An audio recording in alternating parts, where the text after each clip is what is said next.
shit. Dreadlocks.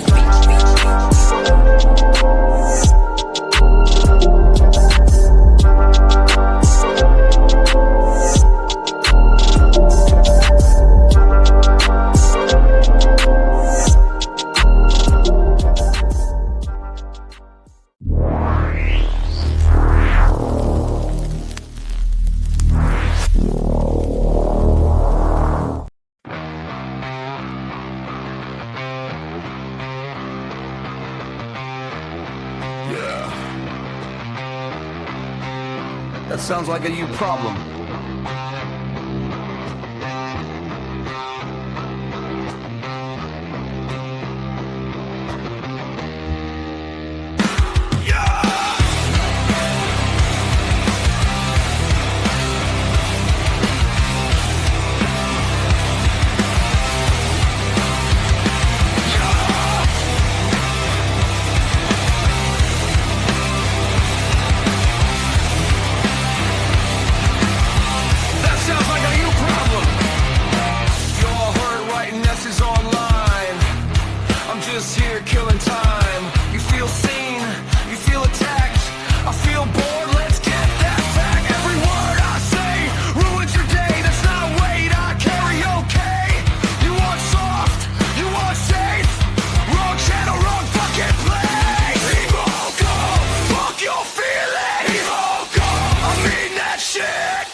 A smile, been living like this for a while.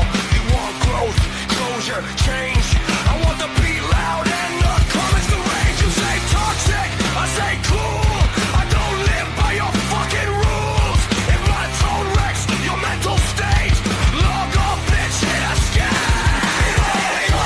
Fuck your feelings. Not my mess. Say it louder. I still don't give a shit, yes! Evil goes, point and stare! Evil goes, I'm still here! Press replay, stay confused! Your emotions don't pay my dues!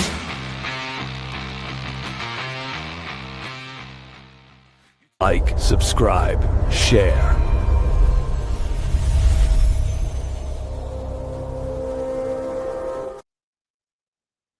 Let's fucking go, Ghost Gang. Are y'all motherfuckers ready? Are y'all ready? I think y'all know what time it is, don't you? Y'all know what time it is. You know it's only a matter of time. Tick tock, tick tock. And here we are. Yes, ladies and gentlemen, we got the deets. We got the deets. I know I put out a little video earlier, just kind of a little teaser. We've been waiting on this info all day today. Been just sitting around all giddy and shit because I knew it was coming. It's only a matter of time. And then I got the text and I was like, it's fucking go time. So here we are. What up, everybody? I'm probably going to skip hellos. We've got 38 pages, ladies and gentlemen. 38 pages. Yeah, if some of them only knew the real work that's put into getting this shit, yeah, it would blow y'all's mind. Is this our Christmas present? It's late, but that's okay. This is your Christmas present and your Hanukkah and your birthday present. I don't know when your birthday is, but this is your birthday present too, because what we're about to go through and what we're about to read is about to blow y'all's fucking mind. Y'all thought the van... Guys, you guys thought the van FOIA was absolutely nuts? After what I currently just read within the last hour, I'm not sure I can go through and read it with a straight face. There's going to be times where I'm going to have to mute out because I'm laughing too hysterically to proceed seriously. And I'm trying to take it as serious as I can, but some of y'all you're going to understand why I can't take it seriously and why I'm laughing my ass off. It's some of the wildest shit you've ever read about Mr. Herschel Dick Drippin' Shell you've ever heard in your entire life.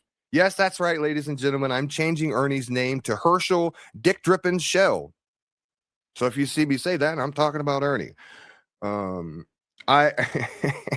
Yes, Tartan, I have my glasses on. Thank you. Hold on, guys. I'm going to go ahead and I'm going to do the intro and everything else over again because Shannon's here now. So we can actually get started now. So be right back. Nope, just kidding. I am going to honey dick for a little bit. You guys know how it goes. What up, trolling for Jesus? Good to see you. Herschel. Herschel Dick Drippins. What up, Ghost Rider? It's good to see you. Good to see you. Welcome in, everybody. I appreciate y'all motherfuckers for showing up. I really do. Make sure you hit that like and follow and all the other crazy wild stuff. You know. Hi, Redstone. Hello, Redstone. Wait, where's Redstone? Oh, Redstone, I commented on your comment you left me earlier. Like I said, I don't hate you. I just pick on you because I know you can take it. Just saying. So, Herschel Dick Drippins. Let's do a little recap real quick before we get into the nuts and bolts. Herschel Dick Drippins, also known as Lightning Tiger, also known as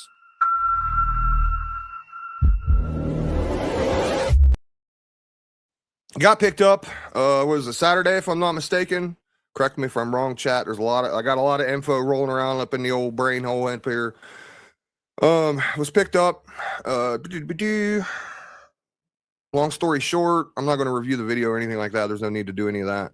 Long story short, I decided not to make a video or go live or do too much besides the video that I did because, you know, like most of you know, what up, Reef Maker? Like most of you know, I wanted to wait until we got the facts before I actually came out with the facts and didn't want to look goofy. I'm not saying any names or anything. But where's someone's Mama T's at work, I guess. I don't know. She's at work. So what up, STA? Ernie went to jail / a mental institution, if you will. And there was questions, and then there's some things that came out on the what's that? Remind me what that thing's called. The Vine link. There's some things that came out on the Vine link, and there were some questions like, "Oh, Ernie's out of jail." Beloved is actually tagged in the live. So, Beloved, if you're in here, you're more than welcome to come in and give us your thoughts and your input. It's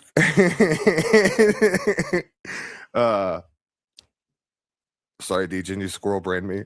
That was kind of funny. Yeah, so there was some questions as to whether or not Ernie got out of jail or not, or got out of the mental jail / hospital thingy that he's in. He's definitely not. Definitely not. So all the tiger twats that are all like flipping your bean right now to Ernie possibly getting out of jail. Well, let me tell you right now. Tiger twats, y'all can catch a smoke just as fast. Nah, this ain't a misunderstanding. This ain't a debate. This is what happens when ignorance gets loud and facts get disrespected. Now listen. Fuck you and your misinformation. Loud and wrong, that's your foundation. Learn to speak when it's appropriate. Oh, catch the smoke, no negotiation. You yell opinions like they're proving shit. Fold real quick when the truth walks in. Fuck you and your misinformation. Say it with your chest or face the collision. You skim one headline to get informed. Never read context, just sounding alarm. Panic peddler, rumor trafficker. You don't spread truth, you manufacture it. You talk first, think never. That's the flaw, every sentence half-baked, no pause at all. You mistake attention for being right, then cry foul when you checked in real time. You don't research, you repeat what you heard. Third-hand bullshit dressed up as concern. You let a chaos, love stirring up pot. But when facts show up, suddenly you're not. Vanish, deflect, move the goalpost back. Act like accountability's a personal attack. Nah, this ain't beef, this is clean up duty. Sweeping up lies you irresponsibly through free. Not every thought needs air to breathe. Not every lie deserves belief. You want a platform, earn that space. Keep running your mouth, get put in your place. Fuck you and your misinformation. No grace for lies, no absolution. Learn to speak when it's appropriate. Oh, catch the smoke, pure consequence. You lie when you wrong, quiet when facts hit. Internet brave till reality snaps it.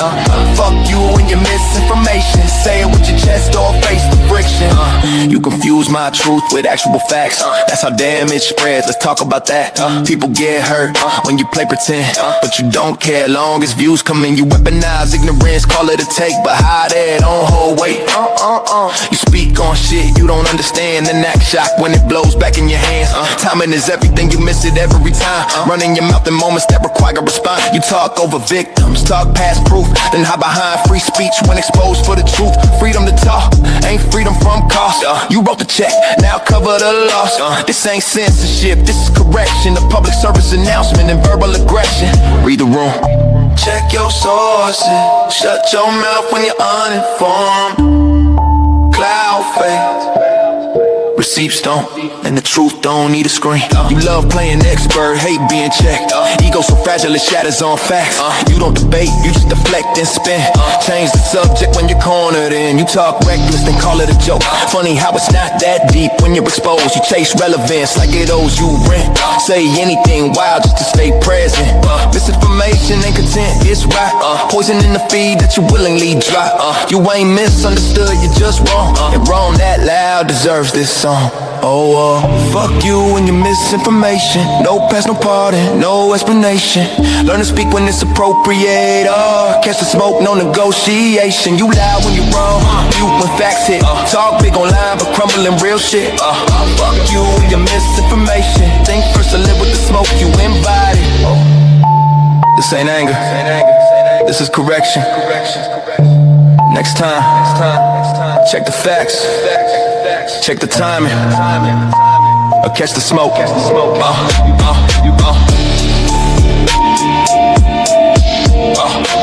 You wrong.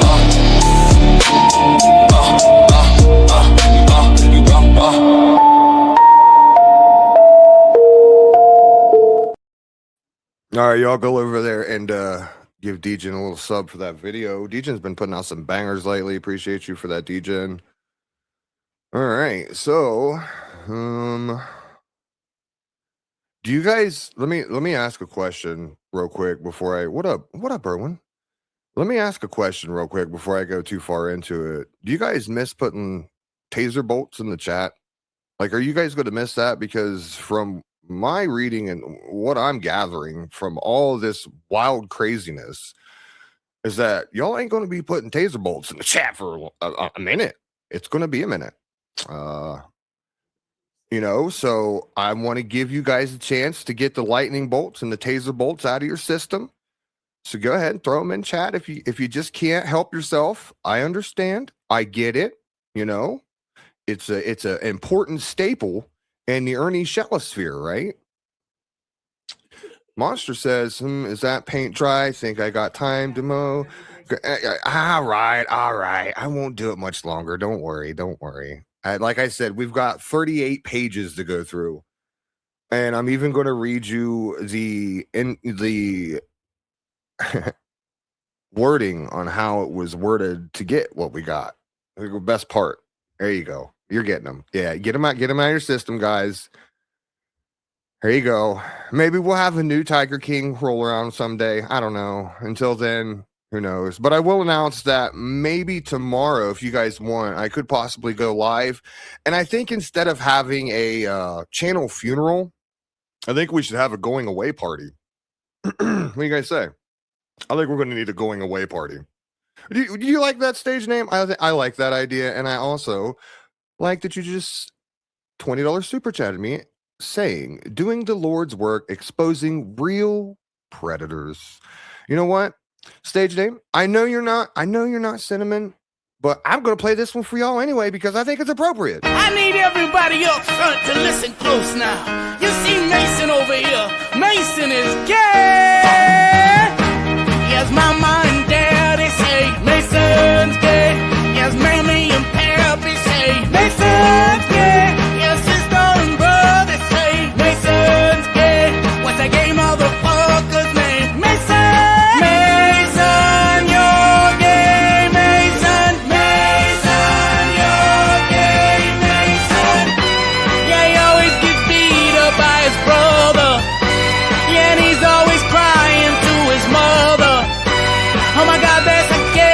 Motherfucker.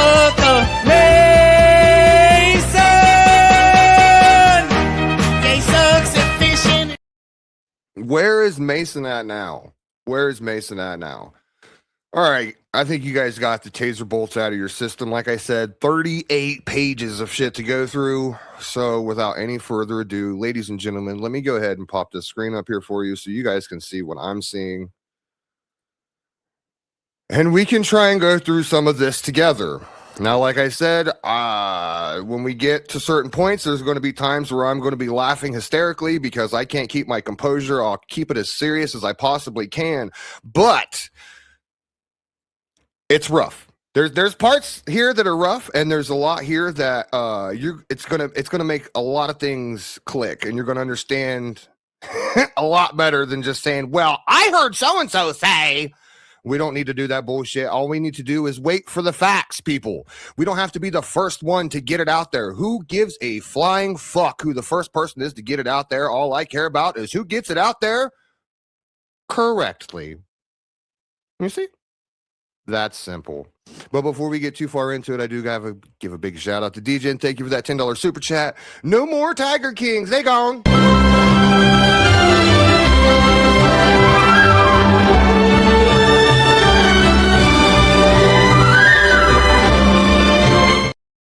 Dude, and the best part, this gives me way more time to make memes of other people now. That's the best part of all this. There's always, glass half full. Anyway, so without any further ado, let's go ahead and get started here. Like I said, you can see the 31 of 38 here. We're going to go ahead and read this part right here. And you're even going to find out who actually made this FOIA request. And I talked to the individual before we got started and asked him, I'm like, well, this is the information that's being shown.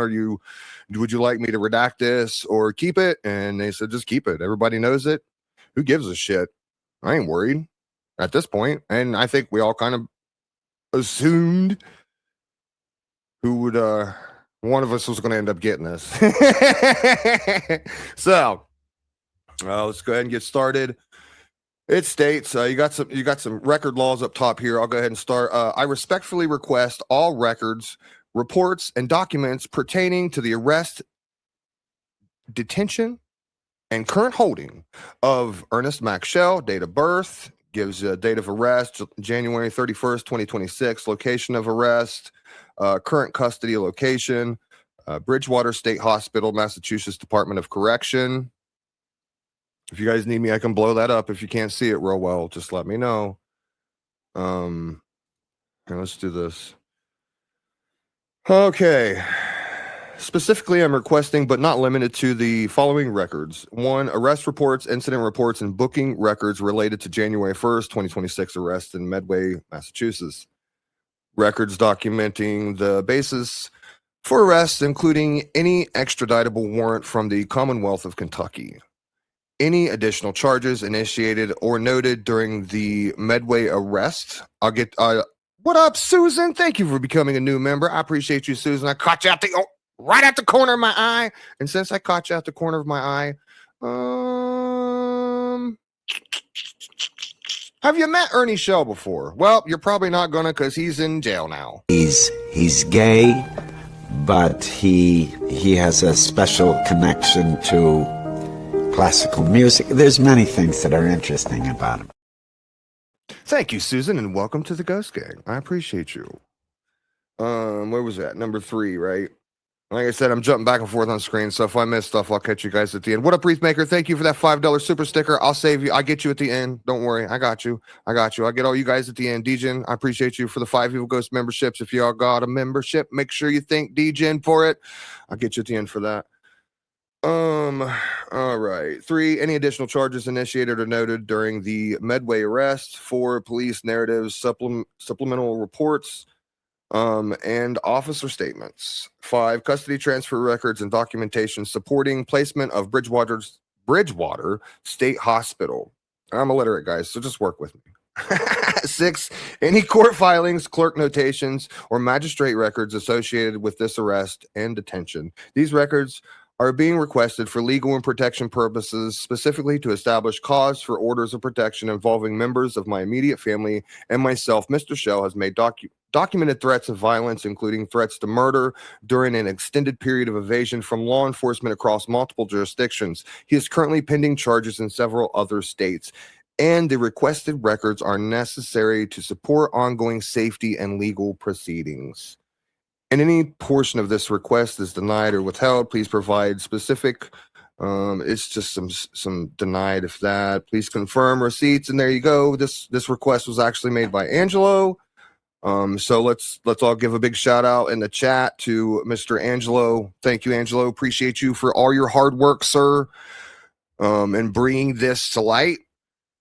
And bringing some general awareness, if you will, sir. So, like, once again, I appreciate you. Good deal, Angelo. Y'all also, before I go on and we go ahead and get into this, y'all be on the lookout. Angelo's got some big things coming up soon.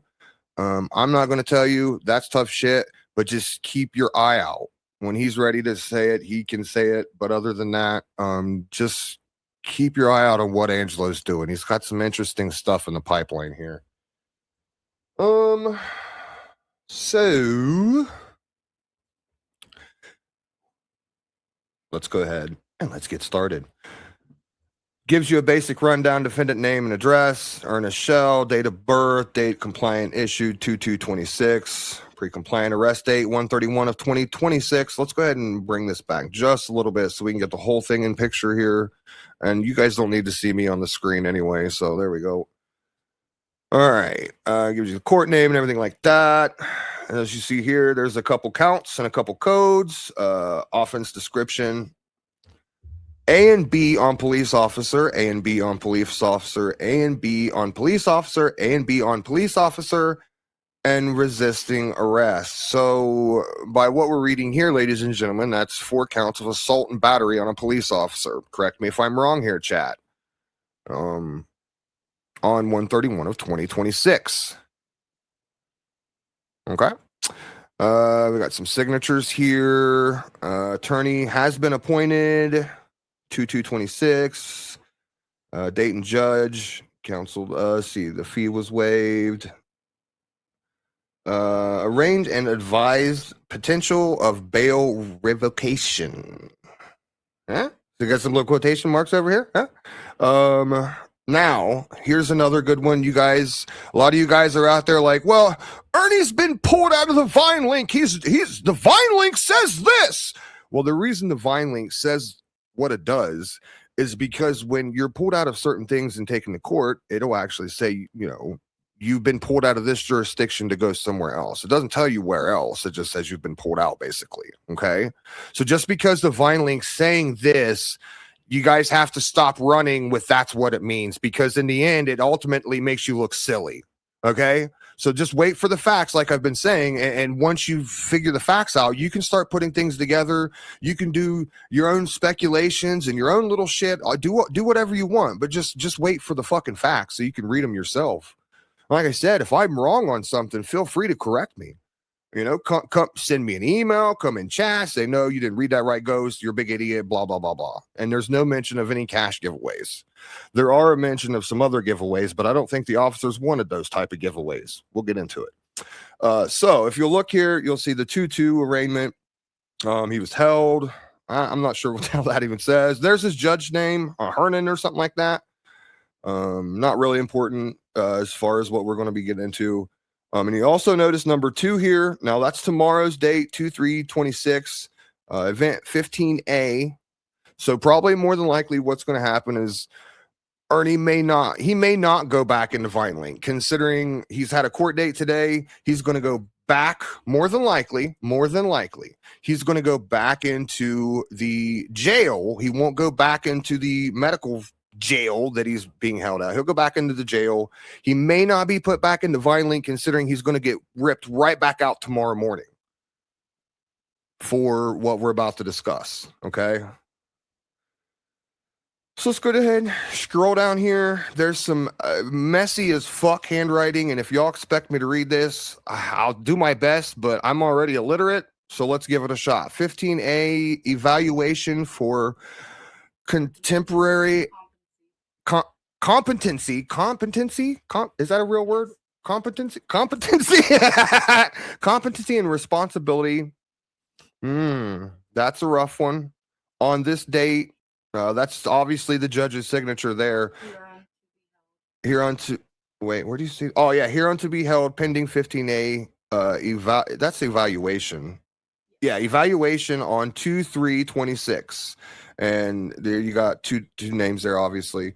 So basically what that's saying is he's gonna have a psych eval, more or less, to see if Ernie's capable of standing trial, basically. And if I'm not saying that correctly, please correct me. Like I said, Doty said I'm right, and Doty's always right. So if Doty's saying I'm right, I'm right. So obviously you're going to see, you might see on the Vine link, Ernie go back into the system and then again get ripped right back out tomorrow. So like I said, everybody, just because you see him get pulled out of something stupid like Vine link, don't go starting crazy ass false narratives that Ernie's gotten out of jail or he's running free right now. That's no, do not do that. That makes you look silly at the in the long run. So shout out to everybody that didn't do that. Yeah, Wasteland, Flies, Wasteland, SDA, of course. My normal clip channels, you guys know you're more than welcome to clip whatever you need out of this. If you guys need something specifically, please feel free to email me and I'll work on getting you just that specific information to you. Just give me time. I understand if you want to get it out, as quick as you can, but please feel free to, you guys feel free to clip what you need to clip. It's all good. Everybody out there that's been documenting and recording Ernie, obviously DJing and all them, you guys are more than welcome to use what you need to use. All right. So assault and battery on police officer. Ernest Shale, not Ernest. Dude, that typo kills me every time. And I understand why people do it. It's such an easy typo to make. But the Ernest thing, so I'm recording earlier's video, and right in the middle of recording while I'm reading the paragraph. So I'm sitting there literally reading the paragraph, and I get to the Ernest part, and I had to stop my recording because I lost my shit. I'm fucking on the floor. Well, you can ask Peach. I'm laughing out loud, son. And I just had to redo the recording. It's the funniest shit in the world. Every time I see it, I fucking die laughing. It's hilarious. All right. Sorry. Sidetracked. Squirrel brain. All right. Assault and battery on police officer. You don't have anything checked here. There's nothing really here. You're not seeing much, right? You guys don't see any check marks either, right? Okay, so we're going to go ahead and scroll down. Not looking at a lot. Number 2, you got another assault and battery on a police officer. And you're wondering, like, what the fuck? There's 2. All right, so now we got 3 assault and battery on a police officer. Wait, where's the 4th? Where's the 4th? Well, we skipped 4 apparently for some strange reason and went straight to 5. But so 4 assault and battery on a police officer, right? And then you have technically a 5th would be a resisting arrest, okay?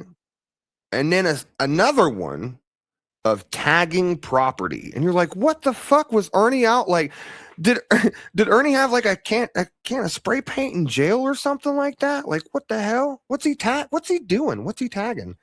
And then here's another kicker, which once again, this raises more questions until we get on just a little further down the page.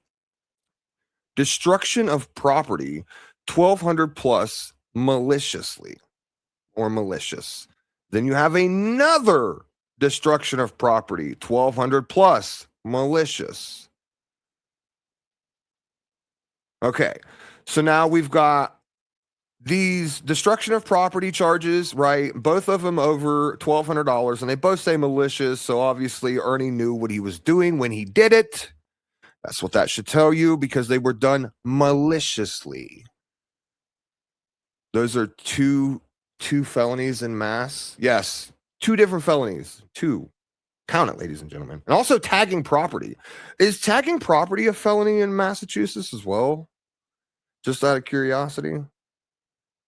I don't know the laws and everything in Massachusetts, so if anybody does know, maybe that enema started.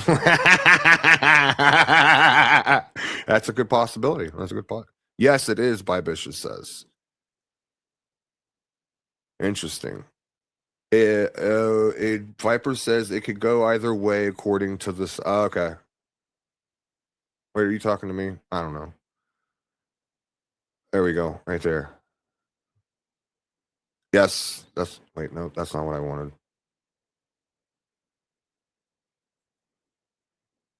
I want tagging property or destruction of. Okay, all right, I gotcha. All right, so then we obviously have the assault and battery on a police officer. Those different charges. Scroll on here. Great, my earbuds dying. That's awesome. So we'll get through this a little faster so I can switch earbuds here. Here you've just got some more of just the criminal complaint document. Number of counts. There's 8 total counts. Yeah, so there's 8 total counts. They just skipped 4 on that one. Here's the actual counts. And here, okay, so don't, all right, so let me change my earbud out here because there's a certain name here that I'm not really comfortable saying. And when you see it, you're going to understand what I'm talking about. Okay, chat? So, we're going to call him Officer N. Yeah, we're going to call him Officer N. Because like I said, I just can't do it, okay? So we're going to call him Officer N. So now here we're going to go into a little bit of detail. Quit laughing, bye, bitches. It's not funny. We're going to go into a little bit of detail on what actually happened after Ernie got arrested. The undersigned complaint on behalf of the Commonwealth and oath complaints that on the date indicated below, the defendant committed the offense or offenses listed below on any attached pages. Let's see. Let me do it like this. Just to tease the fuck out of you guys a little bit more. Let's just show you the first one. So count 1, code, blah, blah, blah, blah. Description, assault and battery on a police officer on 1/31/2026. Did assault and beat Officer N-word, Shepard, Officer L-word, Harris, and Officer S-word. A police officer who was then engaged in the performance of his or her duties in violation of GL and the code. Penalty, House of Correction, not less than 90 days, more than 2.5 years, or not less than $500, more than 5,000, blah, blah, blah, blah. Then you have number 2 over here, count number 2 on 1/31/2026. Did assault and beat Officer N-word, Shepard, L-word, Harris, and S-word. A police officer who was then engaged in performance and duties and blah, blah, blah, blah, blah, blah. Penalty 3, House of Correction, Penalty 3 on 1/31 did and be, it's the same thing. So this is the same charge, right? Same charge. Okay. We can officially say that don't laugh at me, Lilu. It's not funny. We can officially say, you get up here and say these words. You can't say them. We can officially say that all 3 of these are the same, right? So let's go. And like I said, 4's not there. Don't ask me why.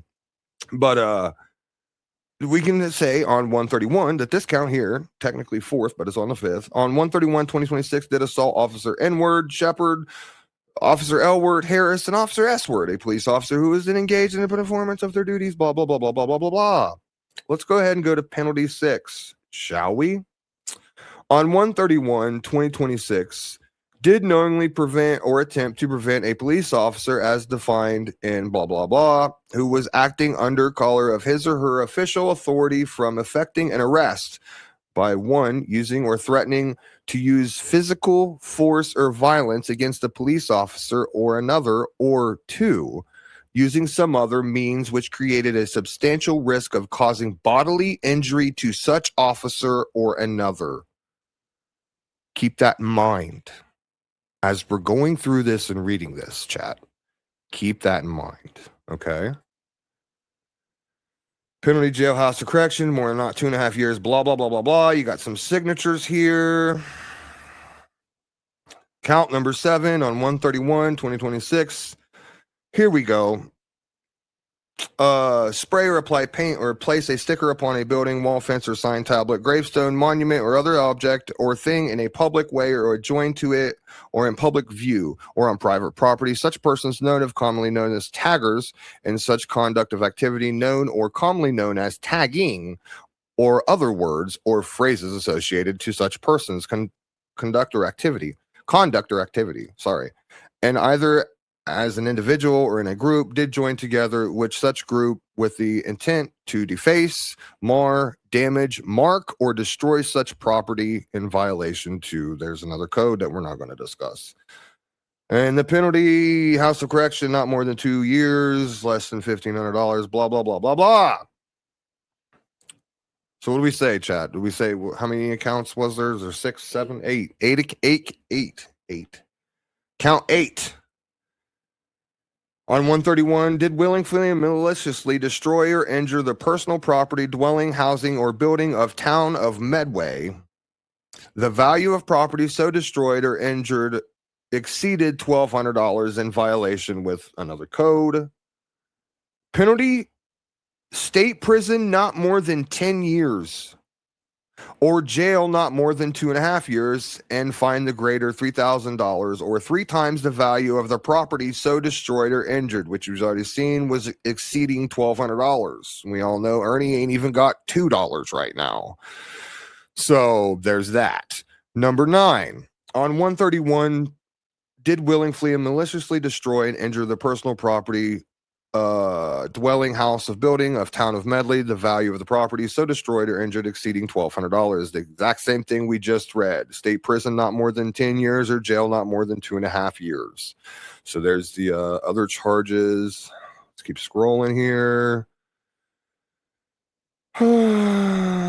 After considering the report of recommendation and probation officer and the other employee, after questioning the defendant named above as appropriate based on the standards and supreme. Did my phone just go off? Hold on, guys. 1 second. Sorry, chat. That's a kitty cat in the background. Well, they probably can't hear the kitty cat. Can you hear the kitty cat? Oh, yeah, I got you. Right. Just yeah, here.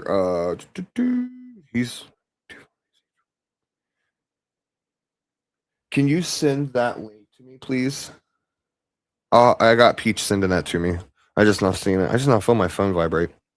I find that the defendant is, and next to it is checked right here, indigent. Is that how you say that? Sure. But able to contribute and is therefore ordered to pay nothing, of course, because Ernie's a broke bitch. That's what that's saying. Ernie, you're a broke bitch, so they're not going to make you pay for anything, but they are going to make your happy ass sit in jail for a while. So he goes ahead and signs it. This is the docket. Criminal docket NA, criminal docket, Rentham District Court in the matter of Commonwealth versus Ernest Shell, date of birth, social petitioner, title, forensic psychologist, Medway Police Department. The above named person has been arrested and detained prior to their arraignment and appearance in court pursuant to the protocol on emergency psychiatric hospitalization. There is a request that the person be hospitalized because of mental illness at a Department of Mental Health public facility or at Bridgewater State Hospital before their arraignment or court appearance. The protocol cannot be used unless a magistrate or assistant clerk magistrate has made a probable cause determination and the detainee has not been released on bail. The following information has been provided to the on-call judge for review. The current charges on which the detainee is being held, the detainee's current condition, the detainee's Board of Probation record and warrant management system information, including any outstanding defaults or warrants for the detainee. Any other pertinent information. A physician or psychologist qualified by the DMH to perform psychiatric examinations has examined the person, and a qualified examiner has, checkmarked here, reported the results of that examination to the on-call judge by providing a physical or electronic copy of report or communicating the contents of or reading or summarizing the report over the telephone. And including in the report the qualified examiner's opinion and supporting reasons that emergency psychiatric hospitalization is required. And you have the check mark there, is required. The position is allowed. The petition have been allowed pursuant these court orders to above named detainee to be taken by the Medway police to the following facility of DMH, or checkmark if mail to Bridgewater State Hospital. But so because Ernie was a dude, that's why he technically went to Bridgewater.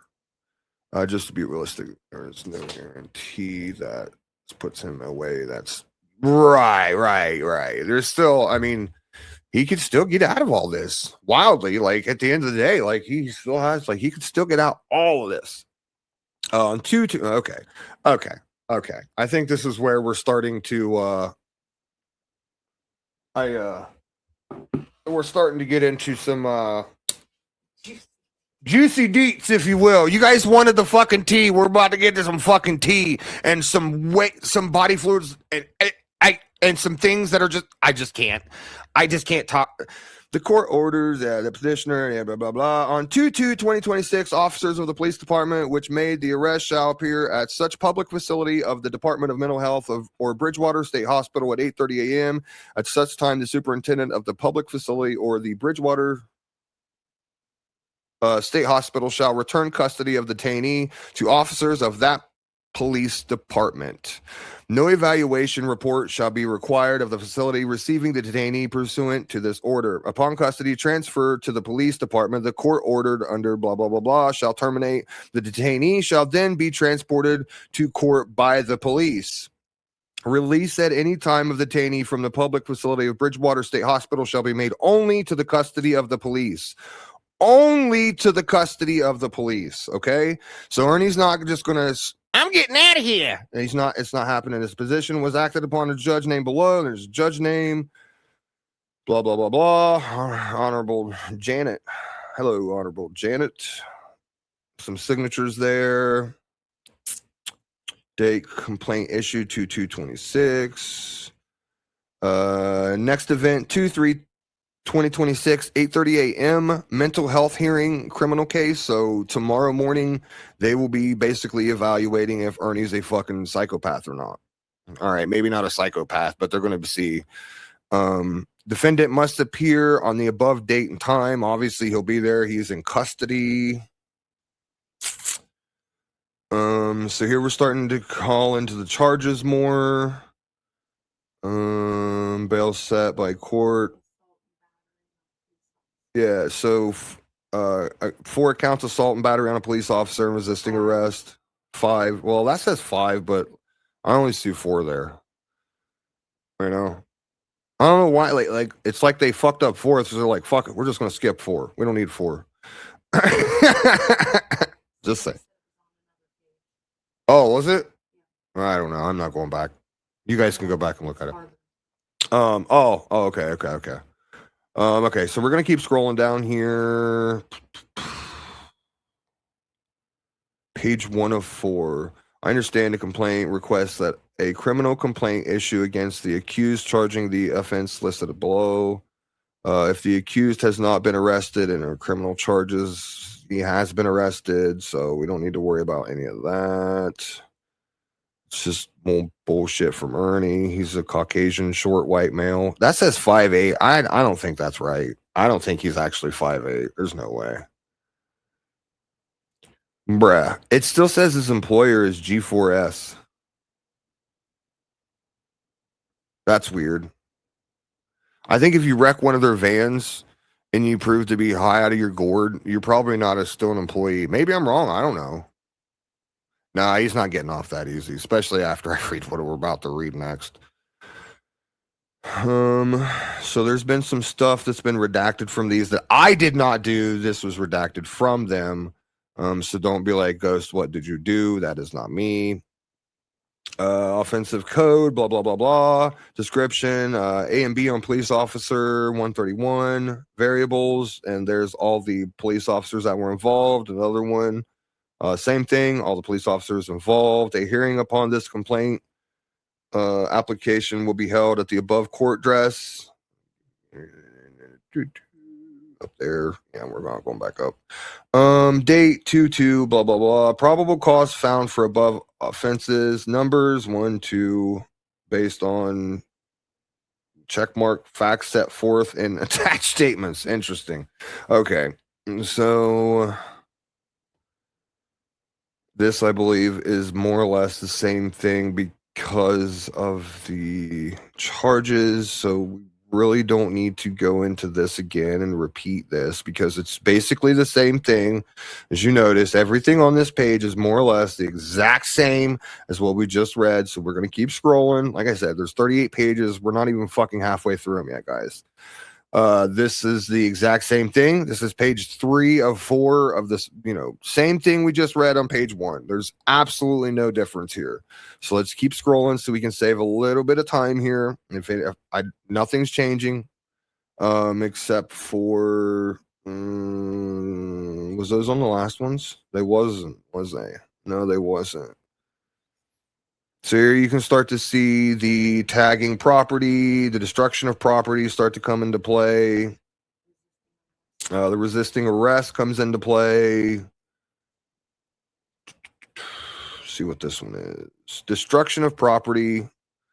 Victim was the town of Medley Police Department. So obviously Ernie fucked up the booking station that he was being booked into. More or less is what they're trying to tell you. So we're going to go ahead and keep scrolling here. Reported as a disturbance, incident type disturbance. There's the address, the reporting officer. We'll call him Sergeant Anthony. Let's call him. Yeah, that's better. Hello, Mr. Anthony. I did not see this part yet. Okay, so it looks here, assault and battery on police officer 4 different times, tagging property once, destruction of property, destruction of property again, resisting arrest once, twice, 3, 4, 5 times. Yeah. Oh yeah, that's 5 assault and batteries on a cop, 5 resisting arrests, fugitive from justice on court warrant. Am I missing anything good in chat? You guys being good? So we get in a little bit more detail of that, monsters. That's a little bit farther down. Okay, so it gives you more detail on Ernie.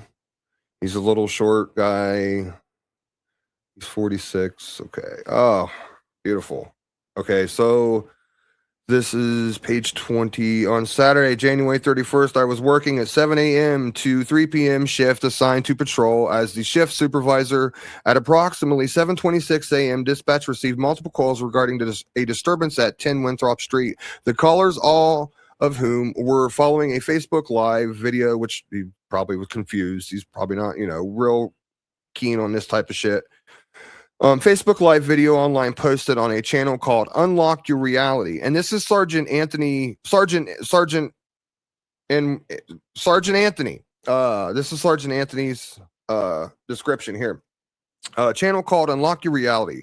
Called to report a male in the household was in a bathroom and had a knife.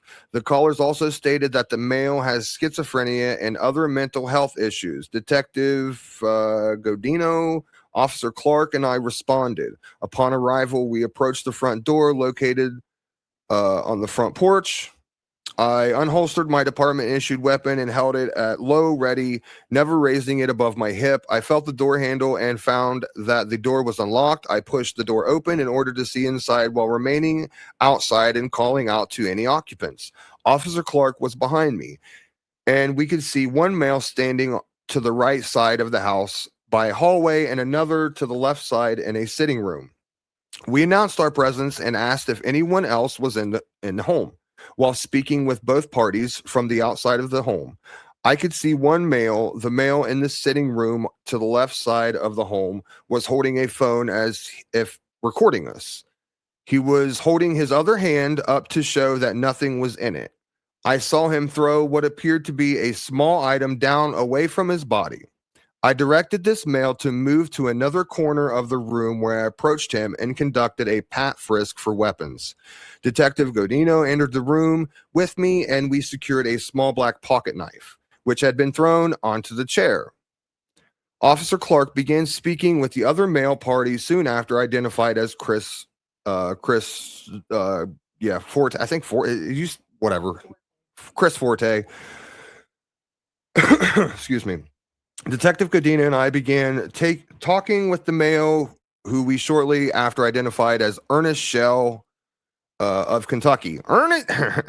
Herschel Dick Drippin' Shell of Kentucky. Dispatch notified us that Shell was continuing to record our interaction on a live stream platform as they were receiving numerous phone calls from people sharing information about Shell. Through conversation, we found that Shell was experiencing paranoia, delusional feeling there were people behind mirrors, hiding in a fireplace, and listening around the corner. Dispatch also notified me that Shell had an active NCIC warrant, there's the docket number and everything, with full extradition out of the state of Kentucky. I advised dispatch to call to confirm the full extraditable warrant, which we all heard. At this time, due to the warrant and the possibility of Shell may either be transported on a Section 12 or placed under arrest, I felt it was safest to place Shell into temporary custody, which we all heard. We all heard all of it go down. Detective Godino and I handcuffed Shell. The handcuffs were double locked and checked for tightness. Shell was again pat frisked, and we waited to hear from dispatch. Shell was cooperative and compliant throughout this interaction. Excuse me. Officer Clark continued to speak with Forte while Detective Godino spoke with Shell. See her supplemental narrative on the conversation to further information. I stepped into the kitchen and confirmed through dispatch that Kentucky acknowledged the full extradition warrant. Shell was escorted to the rear of the cruiser K4, where he was transported back to the station. Back at the station, we attempted to conduct booking and processing. We were unable to complete the booking of Shell and felt it was best and safest for all that he be secured in a cell. Shell was acting paranoid, insisting on checking behind doors and walls to ensure no one was present. Shell insisted on checking behind the photo pull-down curtain to ensure that the wall was solid. Wow. Shell felt all the walls to ensure they were solid and not another room or void in the wall. We closed all doors in booking, including the interview room, hallway to cells 1 and 2, storage closets, to show Shell that nobody else was in the room with us. Shell continuously asked, "Are you going to shoot me?" Shell asked about, stop it. Stop. Shell asked about items throughout the room, like the smoke detector, microphone, and surveillance cameras in the booking room, all thinking they were some sort of weapon which would harm him. Shell repeatedly asked about our weapons and if we were going to harm him, tie him up, or become physical with him. On numerous we showed we showed Shell that we were not holding our firearms per department policy, and that we were not interested in hurting him nor placing hands on him if he remained compliant. We were eventually able to direct Shell into a cell where he could be secured and safe. That's what you think. I had inspected the cell prior to Shell being placed within it and found it clear of any contraband or hazards. 2 prisoner blankets and 1 uncapped bottle of water were provided to Shell. Page 3 of 5. Let's continue. At this time, I initiated the Section 18 process. I contacted Riverside Emergency Services and spoke with the intake manager, who advised me that social workers would be out at approximately 10:30 a.m. At 10:30 a.m., crisis clinical. That lady and that other lady, Laura, they arrived at the station. Okay, long story short, I advised them of Shell's condition. Excuse me, and my concerns for schizophrenia, delusions, and paranoia. Clinicians. Whoa, that's a crazy word. Clinicians conducted an assessment from within booking and were unable to complete any safety risk assessment due to his non-compliance speaking with them. Medway Police Department clinician Ryan was also on the scene and observing. Well, thank you, Ryan. Clinicians began the process moving forward of contacting the on-call mental health forensic psychologist and were unable to complete that process. Throughout the afternoon, clinician Ryan worked to obtain further information through a family member as well as additional information which had been shared with us from persons calling the station.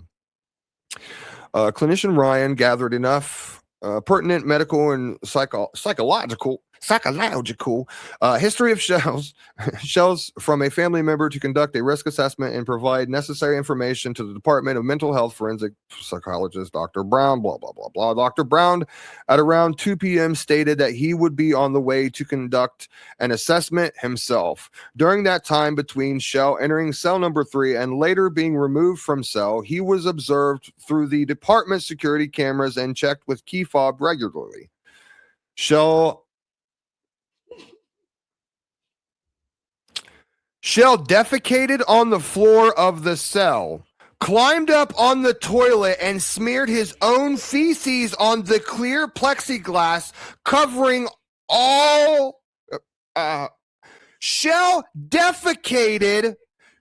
Ernie Shell shit on the floor, climbed up on the toilet, and smeared his shit on the plexiglass where the fucking cameras were.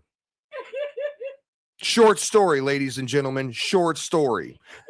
Let me read it to you word for word one last time. Okay, that's my serious. That's my serious sounding face. Okay, Shell defecated on the floor of the cell, climbed up on the toilet, and smeared his own feces on the clear plexiglass covering of the cell camera. Oh, that's not it. Shell urinated all over the floor and at one point attempted to flush the cell blanket in the toilet. Do I need to read that again for you guys? So basically, long story short, Ernie he shit on the floor, he picked it up, he smeared it all over himself, he jumped up on the toilet, smeared it all over the plexiglass so that way the cops couldn't see inside of there, jumped off of there, whipped his little man meat out, and decided, hey, you know what, I'm going to piss all over this place. Pissed all over the fucking cell, and then decided, you know what I'm going to do? I'm going to take this piss-filled blanket and I'm going to shove it down that toilet, and I'm going to fucking flood this toilet. He is that man. He is that man. You 100% right. He is that man. Oh, Y'all, yeah. Ernie Shell for governor. Herschel Dick Drippins Shell for governor 2027. While he defecates on the floor and pisses everywhere and floods the fucking cell.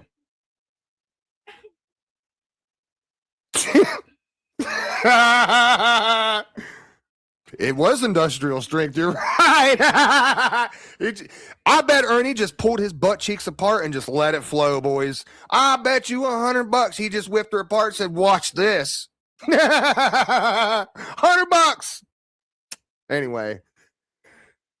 I turned off the water source for cell number 3 from the cell utility closet. Shell was observed in various states of manic behavior, covering himself with a blanket and hiding under it on the floor. Sorry, I'm so fucked up right now by him shitting everywhere that it's fucking with me, ladies and gentlemen. It's fucking with me. Tarek says, first a power bottom, now scat play and golden showers. I'm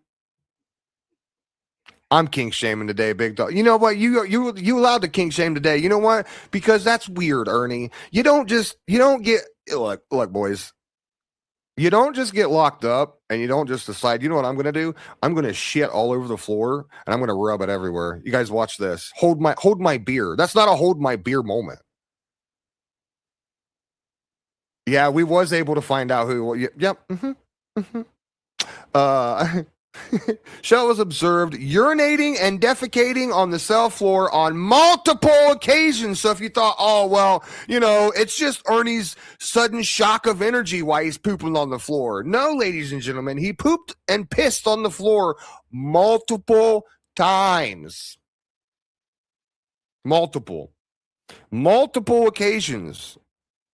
So my assumption is he probably pooped on the floor and then used the pee to clean it up so that way he could poop on it some more. Makes sense, right? Makes sense to me.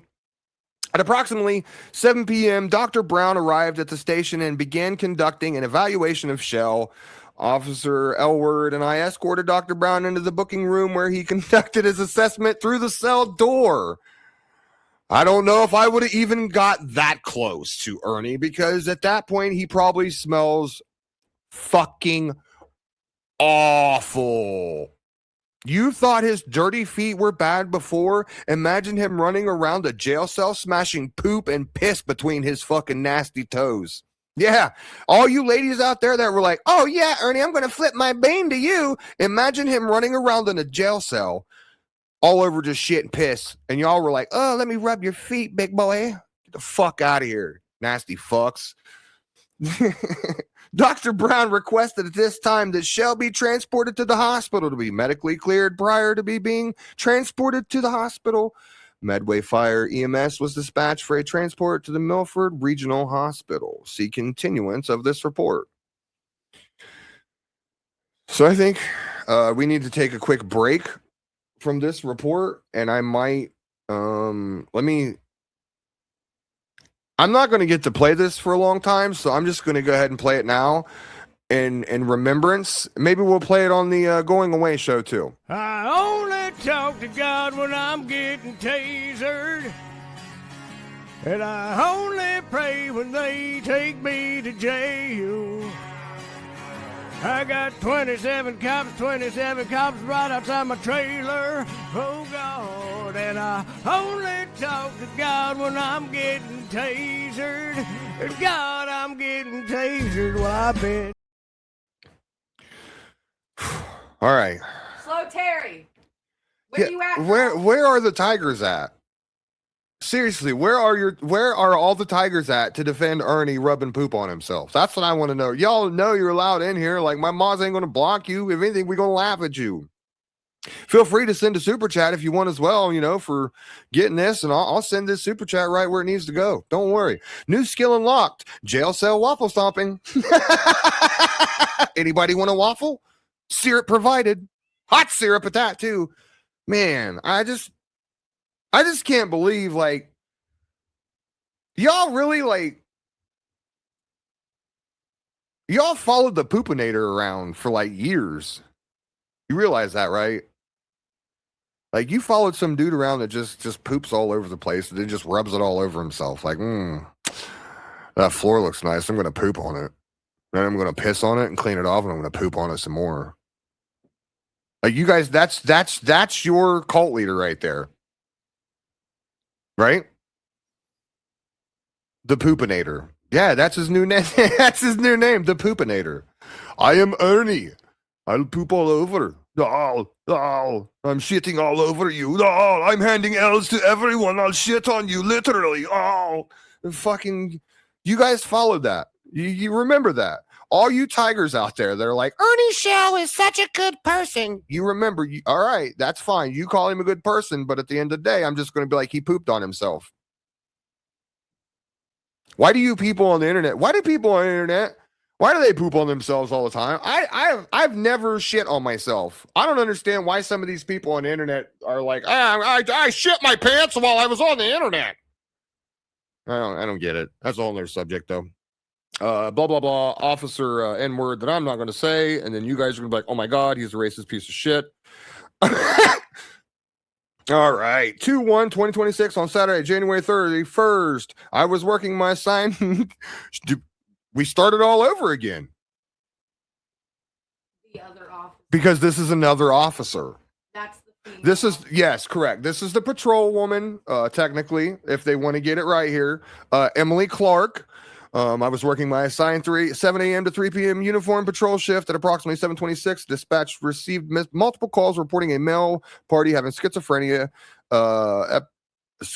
episode with a knife and locked himself in the bathroom. I responded to Sergeant Inward and Lieutenant Godina, Sergeant Officer Inward, report for full blah blah blah. While inside, I spoke with Chris Forte out of blah blah. Forte told me that he is a friend of Mark McJunkins. Is that a real last name?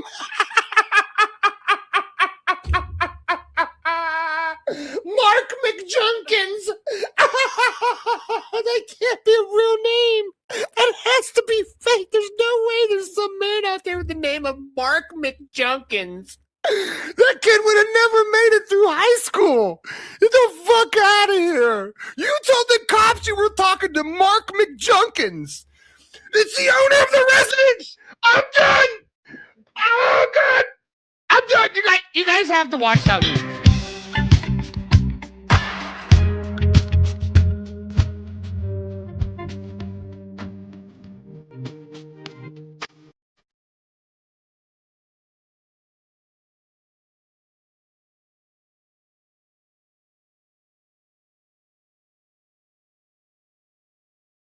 Chris McJunkins. Forte stated that the pipes in the house burst. So Mark McJunkins here was letting him stay here while they were getting repaired. Forte stated that Mark was not home. God bless America. Was at work at this time. Why did we have to have that name pop up and me just find that absolutely hysterical for no fucking reason? Everyone else is probably like, that's not that funny, Ghost. Meanwhile, I'm like, that's the funniest shit I've ever heard. I began asking Forte what happened. He told me that he met the male party on Grindr. Little Grindr action. A social dating app for gay men. Oh, maybe you guys didn't hear me correctly. A social dating app for gay men. Ladies, he didn't want you. Prayers for Slow Terry. Yes, prayers for Slow Terry right now. Slow Terry's probably pooping herself. I guarantee you she done shit herself. Nope, she ain't heartbroken. She done shit her pants. She's like, you know what? I love my lightning tiger, and I'm going to be just like him. Rip! Just fucking little big old fucking. Never mind. I'll read it one more time. A social dating app for gay men. Maybe we can find Mark McJunkins on there. A few days ago, and has been letting him stay at the residence. He referred to the male party as Cole, C-O-L-E, which is the name that was used in the Grindr profile. The male he is referring to is Ernest Shell. Forte told me that Shell has some paranoid tendencies. Wow, you think? But he is able to reassure him and keep him calm most of the time. So by that statement, that tells me that obviously Ernie was there quite often if old Forte knew how to take care of him, right? Knew his tendencies, right? Uh-oh. Where'd I leave off at? When asked what happened today with the knife, he told me that he did not know. He stated that he only knew that Shell went into the bathroom, but did not know what for. He told me that they had only known each other for a few days. It's pronounced Fort. No, it's pronounced Forte. Now, I'm going to be, look, Sin, the one time I want to be classic and like classy and stuff, and you got to come along and you got to destroy my classiness. Everyone else in here was like, oh, Ghost is learning cool words now. Look, he can read now. He's not a fucking idiot. Just kidding, Sin. I love you. After we placed Shell under arrest for the warrant, Forte went to the basement to gather his belongings. Forte. I'm gonna say it every time like that. Yeah, I'm getting classy. I'm classy up in this bitch. Uh-oh. It's a professional channel. We don't cuss on this fucking channel. Forte stated he would allow Shell to keep his belongings at the house and that they would be safe here. Forte, all right, we'll call him Fort because now I feel retarded saying it. Fort obtained a jacket and pants for Shell due to the weather. We explained that Shell was under arrest for an extraditable warrant out of Kentucky and that he would be brought back to the Medway Police Department while we arranged transport with Kentucky officers. Respectfully submitted, Emily Clark. Well, thank you for your due diligence, Emily. Several out-of-state callers. Oh, there's a good one. Several out-of-state callers reporting male party in the bathroom at listed location with a knife. Parties reported male party is live streaming on YouTube and appears to be under the influence of crack cocaine. I don't know. I'm just making that part up. One male party in custody, transporting male party to station. Patient male medically cleared by hospital. Dr. Brown contacting judge on call. Blah, blah, blah, blah. Fucking blah.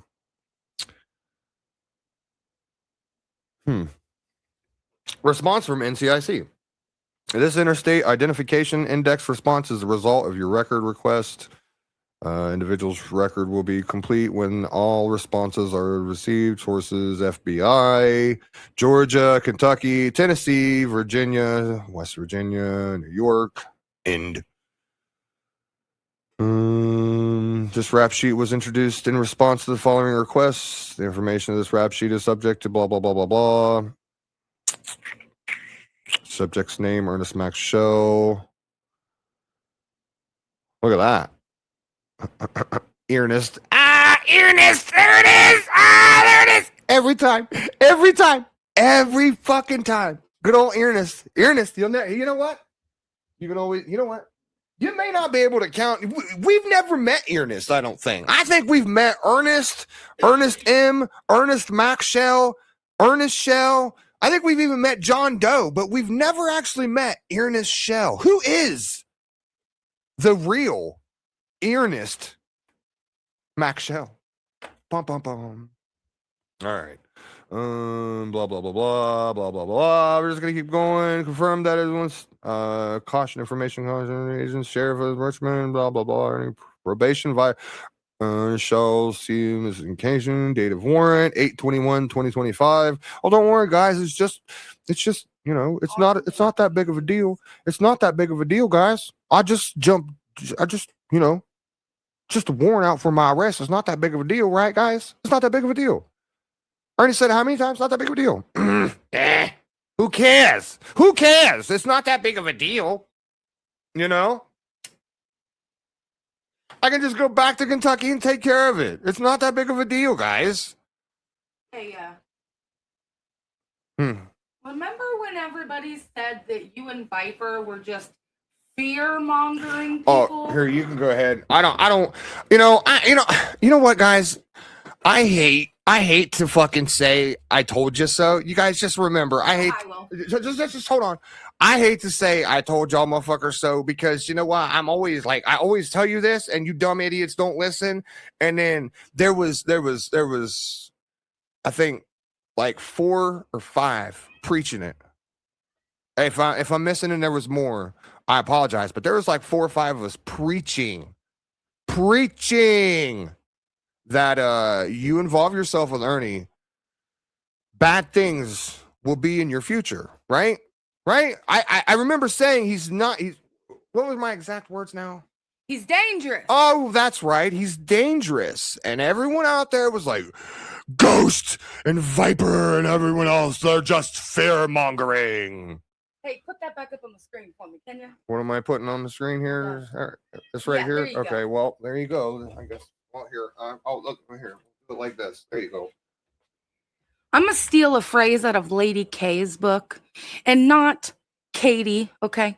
Lady K talks. Hey, dirty, hairy cunts out there that said that they were just fear-mongering. How about that motherfucking apology now? Because I told you so. Eat it, bitch. No, I told him. I told him. Remember that? I said that. And among others, But this is my show, so I'm going to take full fucking credit for it. If those guys want to go live and take full fucking credit for it, y'all do that. Facts. Facts, DGen. 100% facts.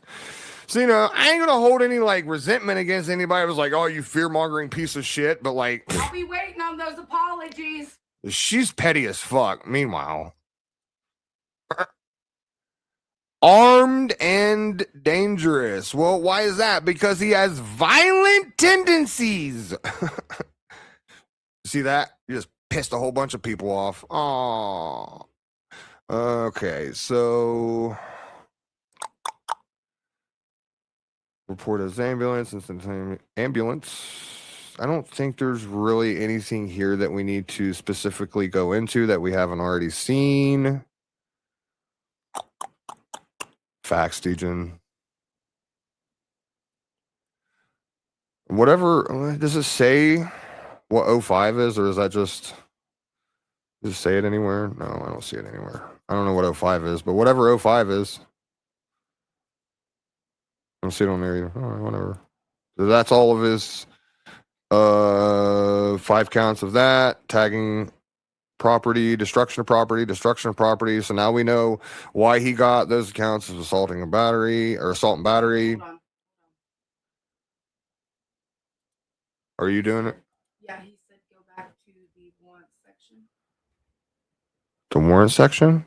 What we were just talking about.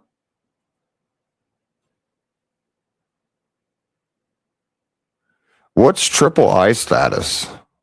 What does that mean? Did you drop a link? Yes. Okay, I didn't know if you did or if I did. I forgot. All right, hold on 1 second. All right, Viper, you're up. What up, homie? Okay. Moody asked a thing in the chat. Okay. I'm sorry, Moody. I don't know much about you. I like you, but sometimes you ask questions that confuse me. This is the warrant information out of Kentucky. This is what Ricky Baker filled out. Okay. They don't know nothing about what happened in Massachusetts yet. All right. So armed and dangerous means that he was seen armed and he's known to be dangerous. Now, I know a lot of you people take the stuff he says online like, oh, he's a coward, he's this, he's that, he's this, that. But he was sending text messages to people with himself in pictures holding things that as a felon he is not supposed to have. Let that sink in a moment. There's open cases that have not been filed and cannot be FOIA'd yet on threats that he's made to people's lives. And I said I would no longer be streaming Ernie, which I'm not. Instead, I'm just going to do things legally and ethically the right way.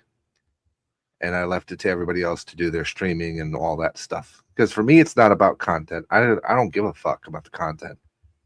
Right. Anybody else can take the content. But I wanted, when I present information, I present it with facts, just like I did with his lack of DD-214. And again, Redstone and people deserve credit there because they were calling him out for a long time. But nobody believes anything on this platform without documentation. And even to the point where you provide documentation, it's still denied as evidence. This is straight from the courts. This is his warrant out of Kentucky. This is what he's known for. He sent threats to myself about my wife. He sent threats to many other women on this platform. And he sent pictures along with them, folks. That's not released online, and you can't FOIA it. That's why you don't know about weapons charges. You don't know any of that information because it's not FOIAable. Just like Medway is not in VineLink. So when Ernie's at Medway, you won't see him in VineLink because he's not in VineLink. But he's still held. He's still arrested. He's still being held.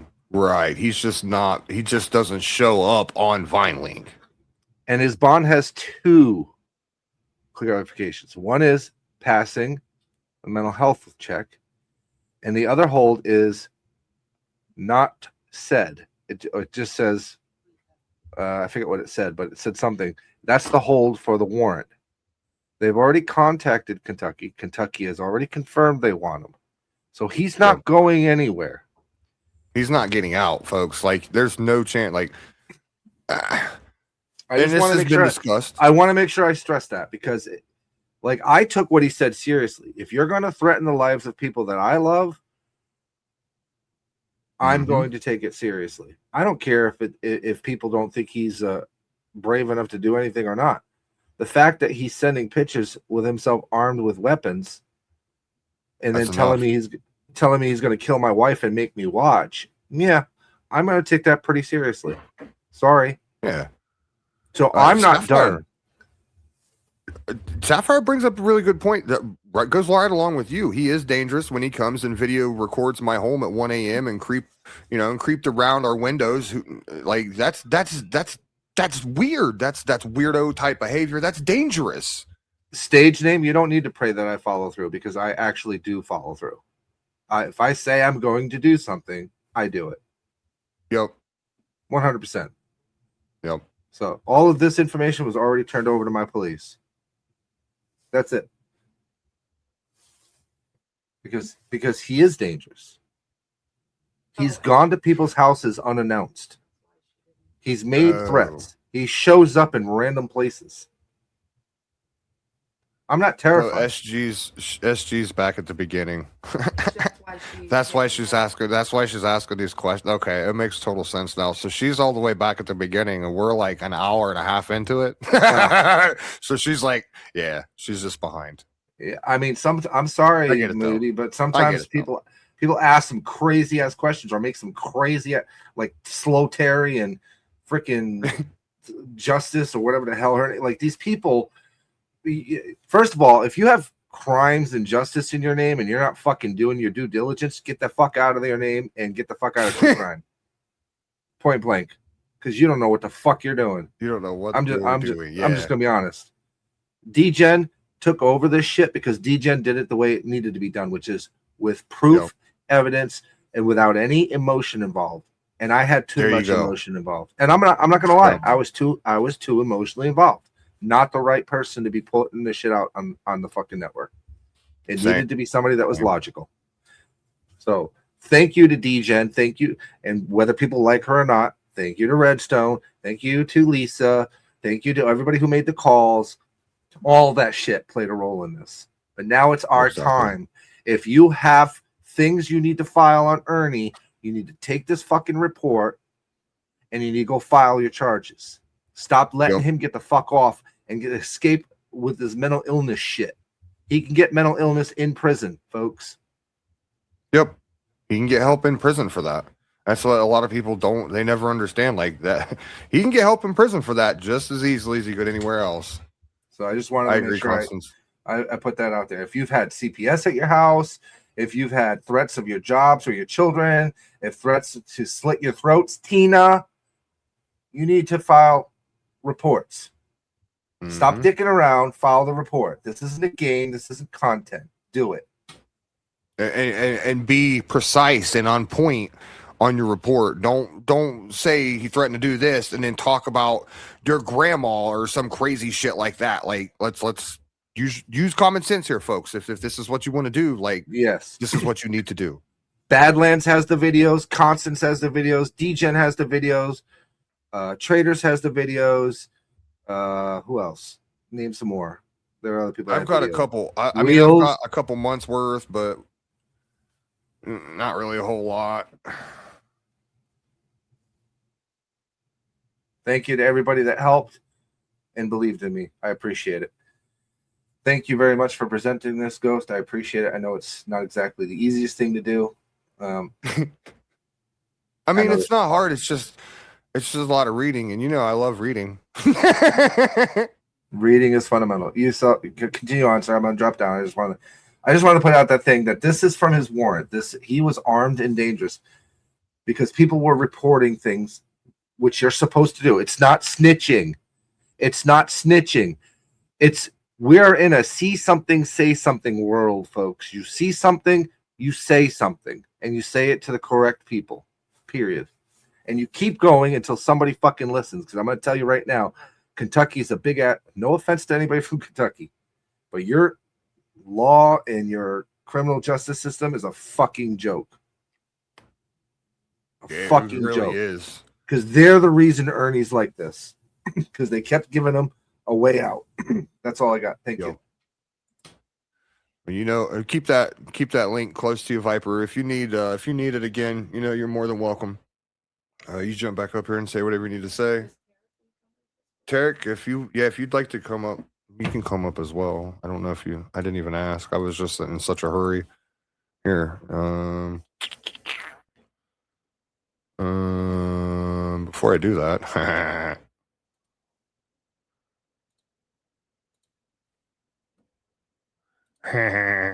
here.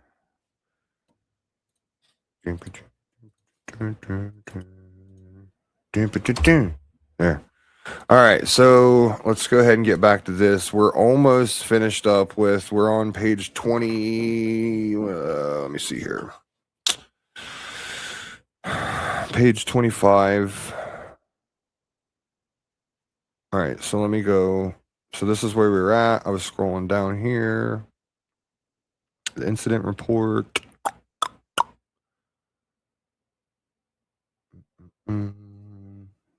I'm just scrolling through this and seeing if there's any info that you guys haven't already heard. I don't want to keep repeating myself. Because there are a lot of the same charges on here that are the same, of course.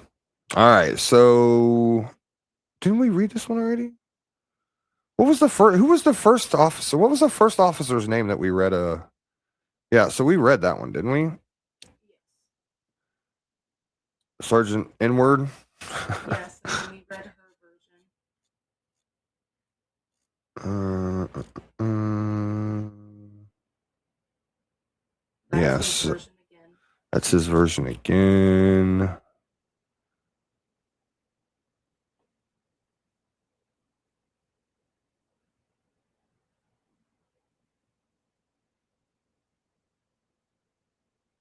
Hold on, guys. I'm reading something. That's what you need to read right there. This is okay. So we're just going to go ahead and read all this. We're going to go back through this. Some of this is repeat. Some of this is new. On Saturday, January 31st, I was working 7 a.m. to 3 p.m., followed by 3 p.m. to 11 p.m. Shift assigned to patrol as a shift supervisor in marked Medway Police Cruiser K2 at approximately 8 a.m. that morning. Mr. Ernest Shell, was taken into custody at 10 Winthrop Street following the report that Shell had a knife and was within a bathroom, and the subsequent discovery that Shell had an outstanding full extradition warrant from the state of Kentucky. Throughout the day, I'd worked with Riverside Emergency Services, the Department of Mental Health, Medway Police clinician Sierra Ryan to provide services for and petition for a Section 18 order of emergency psychiatric hospitalization. At approximately 2 p.m., clinician Ryan had spoken with DMH forensic psychologist Dr. John Brown, PhD. Dr. Brown stated he was conducting an assessment in another jurisdiction and that he would be in queue for him to arrive that afternoon and evaluate Shell. During the time between Shell entering cell number 3 and later being removed from cell, he was observed through the department security cameras and checked with a key fob regularly. Shell defecated on the floor of the cell, climbed up on the toilet, utilizing his hands, smeared his own feces on the clear plexiglass covering of the cell camera. Shell urinated all over the floor and at one point attempted to flush the cell blanket. They turned off the water. Shell was observed in various states of manic behavior, covering himself with a blanket, hiding under the floor. At approximately 7 p.m., Dr. Brown arrived at the station and began conducting an evaluation of Shell. Dr. Letuisek and I escorted Dr. Brown into the booking room where he conducted his assessment through the cell door. Dr. Brown requested at this time that Shell be transported to the hospital to be medically cleared prior to being transported to the hospital. Medway Fire and EMS dispatched for transportation. Medway Fire personnel, Deputy Chief Irwin, Lieutenant, that's a lot, Roberts arrived at MFD A2 to provide transportation to Milford Hospital. Milford Regional Hospital. Dr. Brown began filing out his report in order to provide it to the hospital and request a medical evaluation. Dr. Brown would shortly after leave the station to respond to Milford Hospital to provide further information. Officers Letusek Harris and began attempting to speak with Shell through the cell door. Officer Shepard and I joined shortly after. Officers were concerned with the feces and urine on the floor, which had begun running out of the cell on the floor to the hallway drain. So Ernie had shit and piss so much that it was running out into the floor. And you also have to think he did flood the toilet, so there was probably some water from that as well. Shell had taken one cell blanket and wrapped it around his body, stuffing it under his shirt and shorts as if purposely shielding his body. Shell had the second cell blanket draped over his shoulders, covering a majority of his back and upper torso, like a cape. Based on...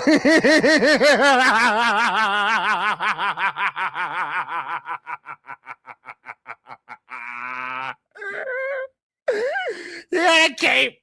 Based on my training and experience, I felt as though Shell had done this with both blankets in order to insulate and shield himself from our attempted efforts to take him into custody. Nah, bro, I wasn't even that. He legit.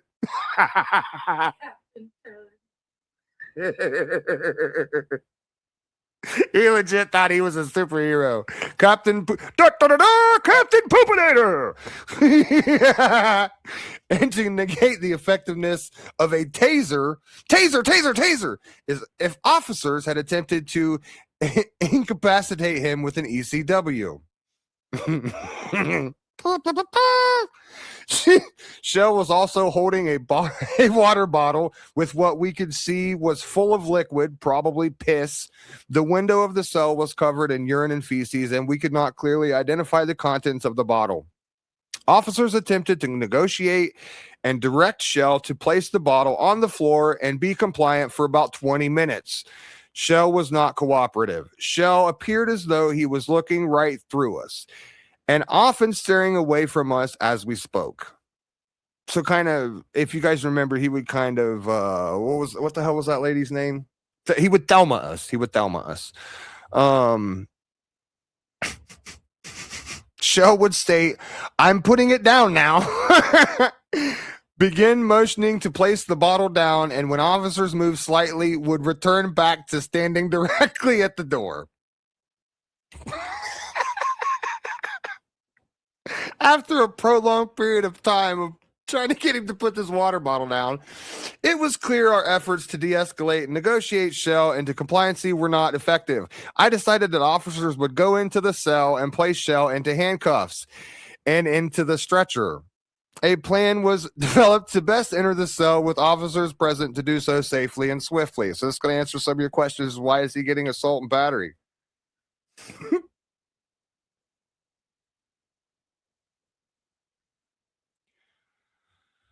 Oh boy.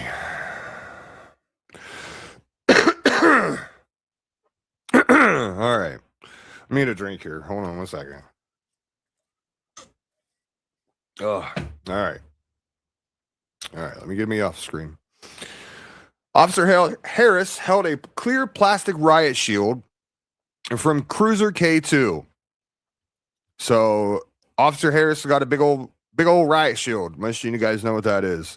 Officers Shishio, I'm horrible, and Shepard would be handcuff team.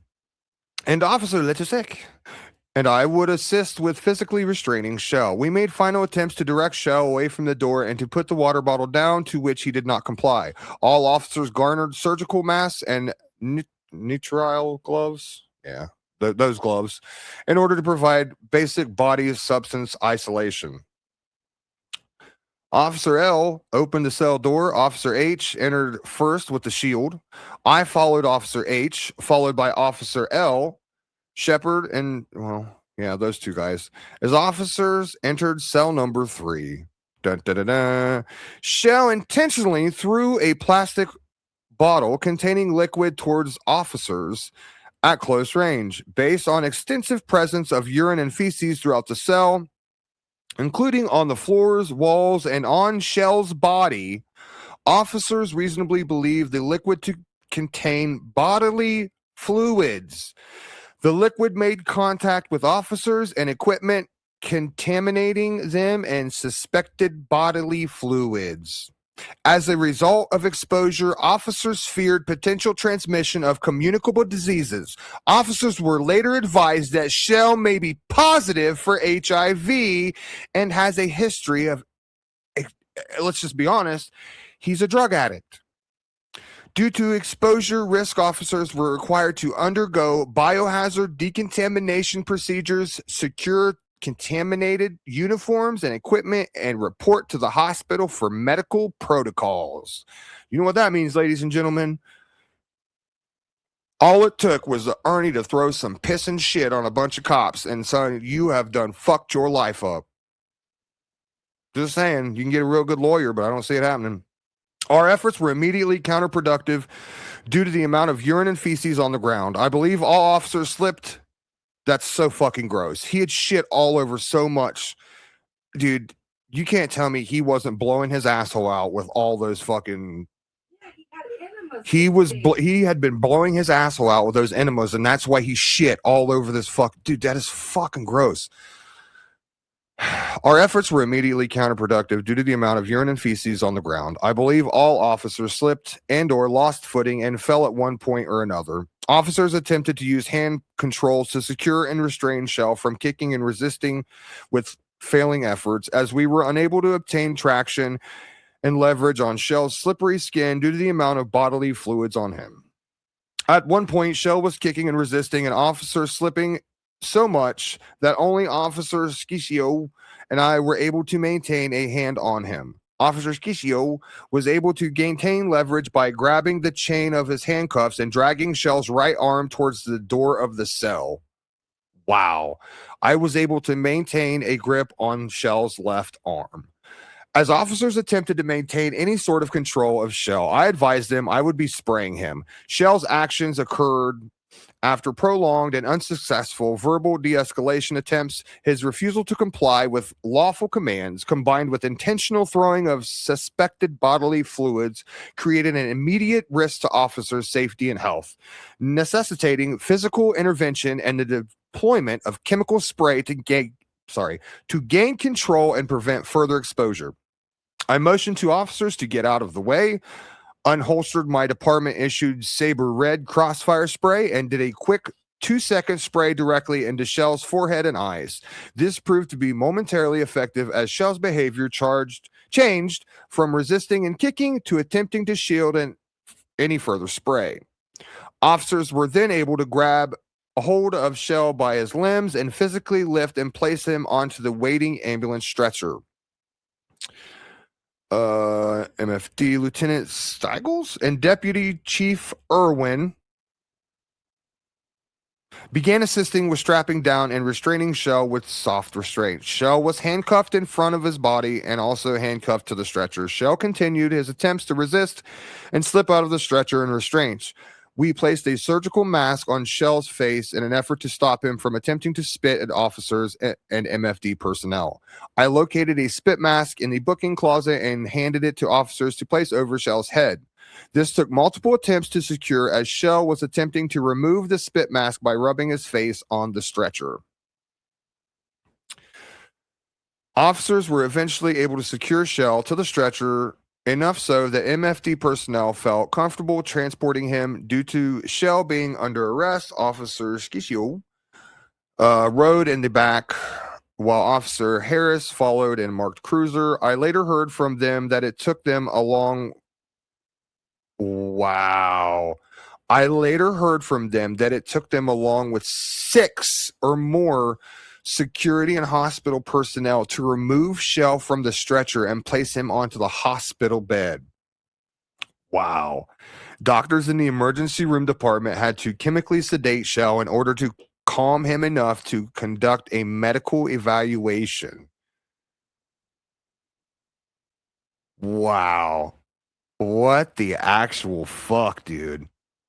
During this incident and attempts to place Shell onto the stretcher, Officer Shepard, all the officers basically, were contaminated with potential biological exposure from Shell's urine and feces. It was also learned throughout the day that Shell may be HIV positive, is a frequent drug user, to include intravenous drugs, and frequently has unprotected sexual exposure with unknown partners. Due to these precautions, the above officers all decontaminated by showering, isolated or soiled clothes, and responded to the hospital for an exposure protocol.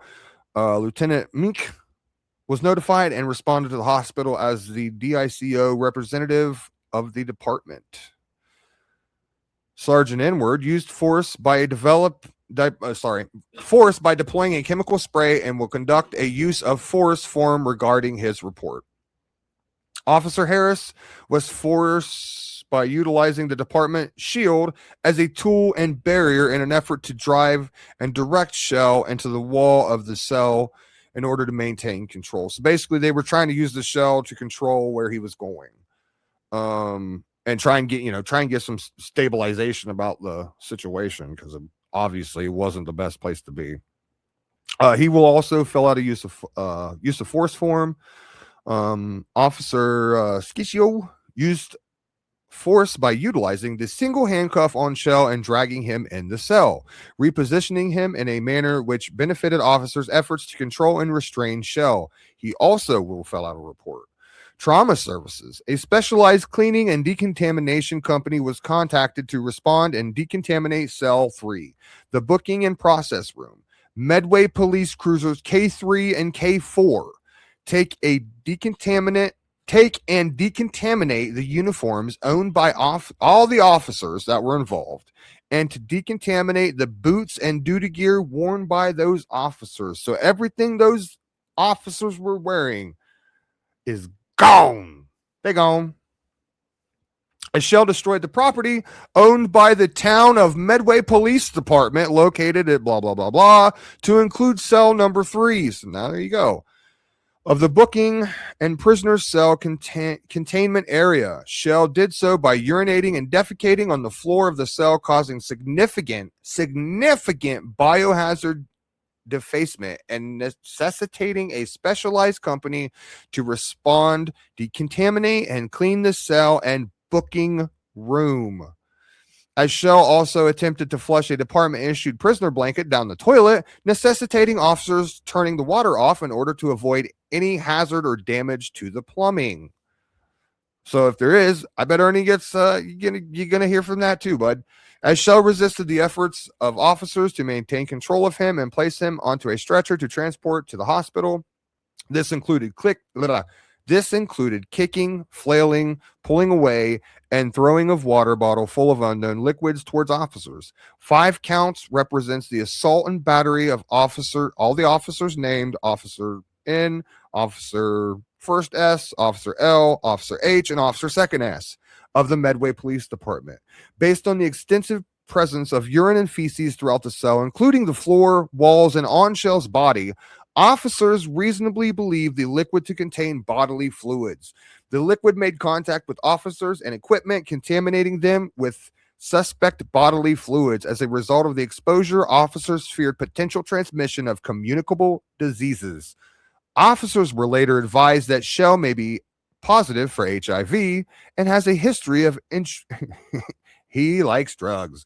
Due to the exposure risk, officers were required to do biohazard decontamination procedures, all the equipment, and report to the hospital for medical exposure protocols.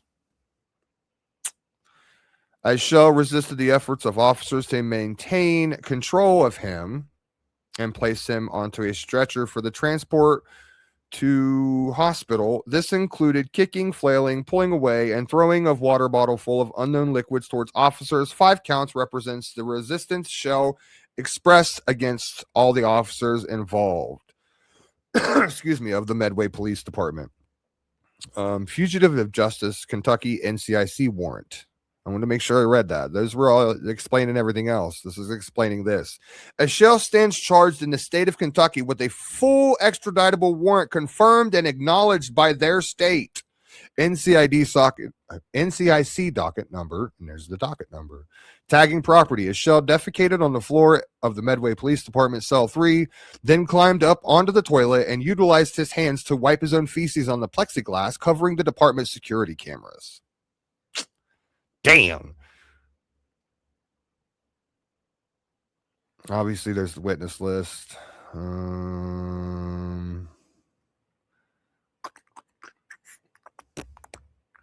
me look through here real quick.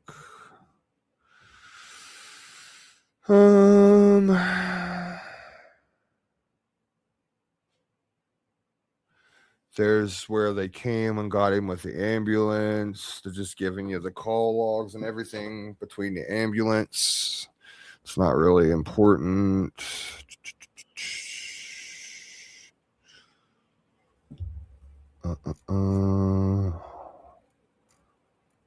What's this? Fugitive from justice on court warrant. So this is basically like the first form that we've seen. Up further up.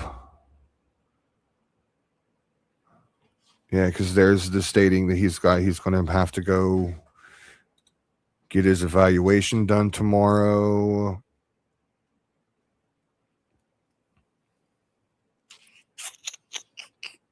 There's the document of the judge saying that he has to go do that tomorrow, which we've already covered.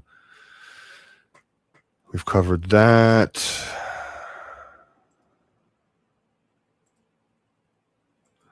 Let's see.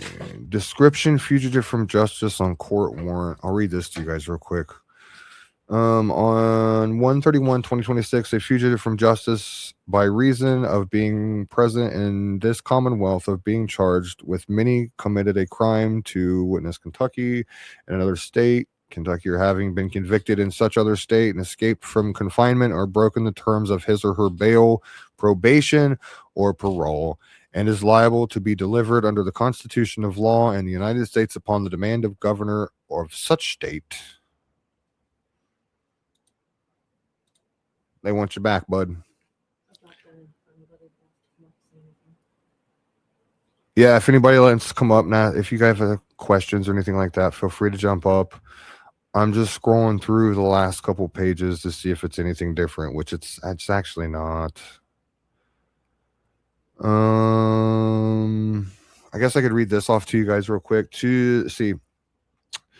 To a physician or a psychologist who has been qualified pursuant, the court hereby orders pursuant to blah, blah, blah, that a qualified physician or psychologist examine the defendant and report in writing his or her opinion supported by clinical findings as to whether mental illness or mental defect has so affected the defendant that he or she is not competent to stand trial or is not criminally responsible for the offense with which he or she has been charged, as indicated in the reason for examination shown above. Ernie's trying to prove that he's fucking crazy, so that way, you know. We've already seen his court date event tomorrow. You've already been read the court order. Ladies and gentlemen, let me read this real quick.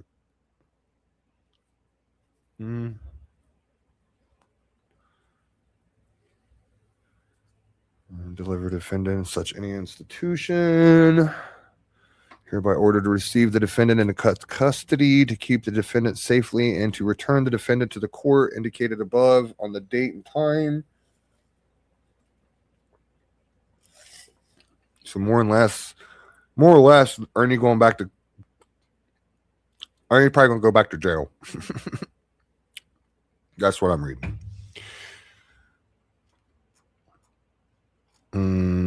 Fugitive from justice warrant. They want him back in Kentucky after this. Yeah, it's kind of hard to bail him out now when Kentucky's already said we want him. So there's no bail. At first there was until because if you remember right, somewhere up here they said something about a bail.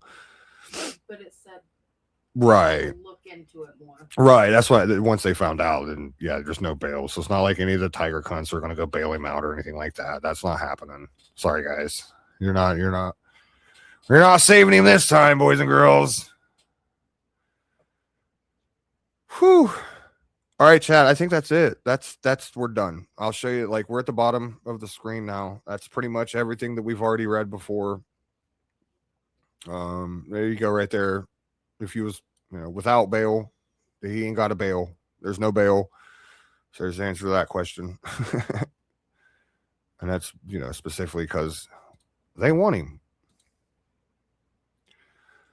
Okay, so let me get back over to your chat side real quick. What are you guys doing? What are you guys doing over here? Oh, it's probably going to take years for my chat to catch up. Oh my goodness, it's so fast. It's going so fast. Holy shit. So what have we, I guess, you know what? What have we learned here this evening, chat? What have we learned here? You guys learned anything new about Ernie, per se? Thank you, Roz. I appreciate you. And Viper. Thanks, Squids. Huh? Tell Squids and Viper. I did. I just said thanks, Squids. No, I said tell him to add Viper. Oh, and Viper. Yeah. This was definitely Viper's. Viper pulled through this time. Dejan says for the $2 super chat. Thank you, Dejan. Is he now a cell block sewer king? I would say yes. I would say he would have to, after all the pooping and pissing, he would definitely have to be a cell block sewer king. If I was to guess. I know, right? Stage name. That's why I was like, I have to go live and this has to be covered. Don't do meth with Christopher, Berg says. And I have to, you know what? I have to agree with Berg there. Don't do meth with Christopher. It's bad news bears. Thank you, Stage Name, for the $20 super chat. Also, thank you, DJ. I appreciate you. Susan, of course, thank you for becoming a new member. I appreciate that. Thank you, Wreathmaker, for the $5 super sticker. And of course, once again, thank you, DJ, for the 5 Evil Ghost memberships. I appreciate you.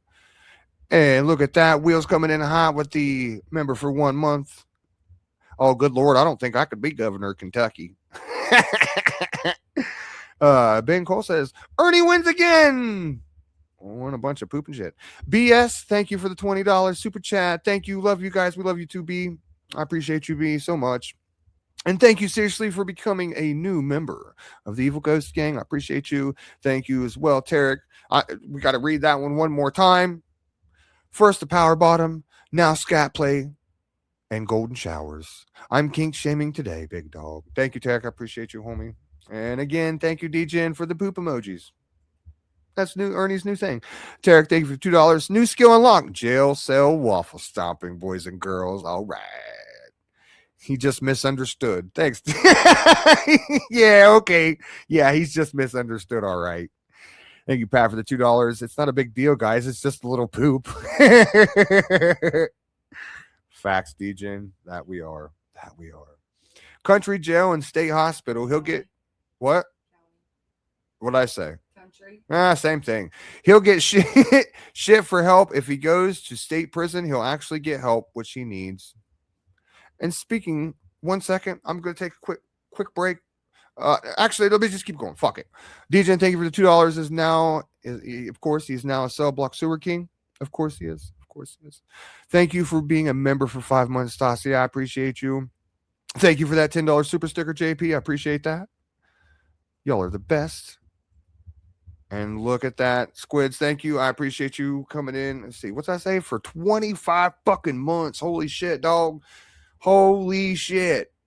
I appreciate each and every one of you so much.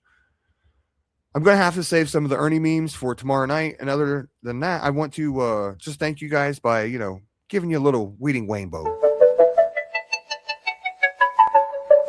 Butterfly in the sky, I must be really high. There's a dragon there, I'm a little scared. A weeding rainbow. I can eat anything. a weeding rainbow, a weeding rainbow, a weeding rainbow.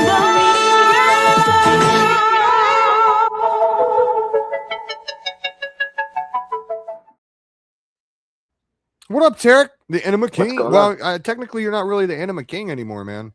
I'm so disappointed. This great relationship I was building with Herschel, Cole, Yep. Ernest, whatever you want to call him, and he didn't Yeah, you're have the good, Brad. decency. And he didn't have the decency to call and ask about the best enemas on the market.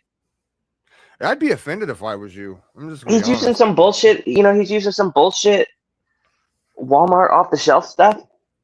Yeah, highly disappointed. Yeah.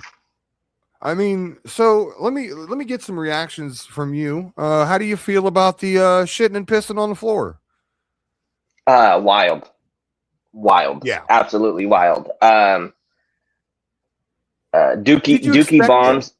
Not totally. No, see, like with the state he was in, it's not honestly not totally unexpected. I would like to see a drug test at some point because I wonder. To me, this seems like, as someone who has done a lot of drugs, this seems more than just meth. To me, like this has a lot of attributes of PCP, which we know he also likes. And yes, it could be meth psychosis, right? After 72 hours, you're clinically insane of no sleep. Could be that. Also, we know he has other mental disorders, but some of these other things he's doing just really fall in line with PCP usage, and maybe he's mixing stuff, but very, very interesting. So I'd like to see what drugs he was on if that ever comes out. But yeah, Dookie bombs were not on my bingo card for Monday. I'll say that. No, I was blown. I was all excited. Like, and hold on a second. SDA, don't worry, girl. I misspell shit all the time. I'm lucky to spell a word right. I appreciate you, SDA. Thank you for that.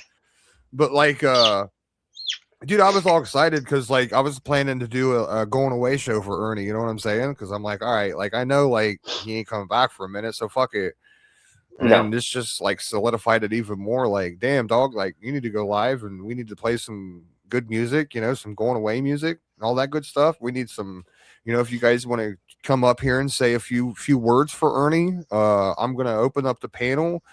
We're gonna do our thing, and then I also I'm glad you're here, Tarek. I really am, because I have another exciting announcement to make. Guess what this weekend means? Are we doing the doctor show this weekend? We're doing Dr. Ghost this weekend, my friend. Awesome. I'm not sure exactly on the day, but I know for sure that one day it could be Friday, Saturday. I don't want to do really on Sunday. I feel like it's just a Friday or Saturday show, but we're definitely going to do it this weekend. I personally feel like Sunday is kind of I mean, I know you're not a person about numbers, and neither am I, right? We're just doing it to screw around and have fun. But I do feel like Sunday is one of those days where a lot of people they're getting ready for the work week. They're getting their kids ready to go back to school and stuff like that. Hanging out with family stuff. Exactly. It's more of a low key day, and we've actually put a decent amount to get ready for this production. So it'd be nice to have it go off pretty good. Plus it's going to be a lot of fun. So yeah, I'm totally open to. I'm totally open to either one of those, but yeah, I will say on this Ernie thing is I personally don't think that because his felony that he was originally arrested and went to state prison on was a pretty minor charge. I don't think he's going to go back and have to serve the rest of his sentence. I do think he's going to get a sanction, right? Whether it's 30 days to 90 days. I think that'll be what we see.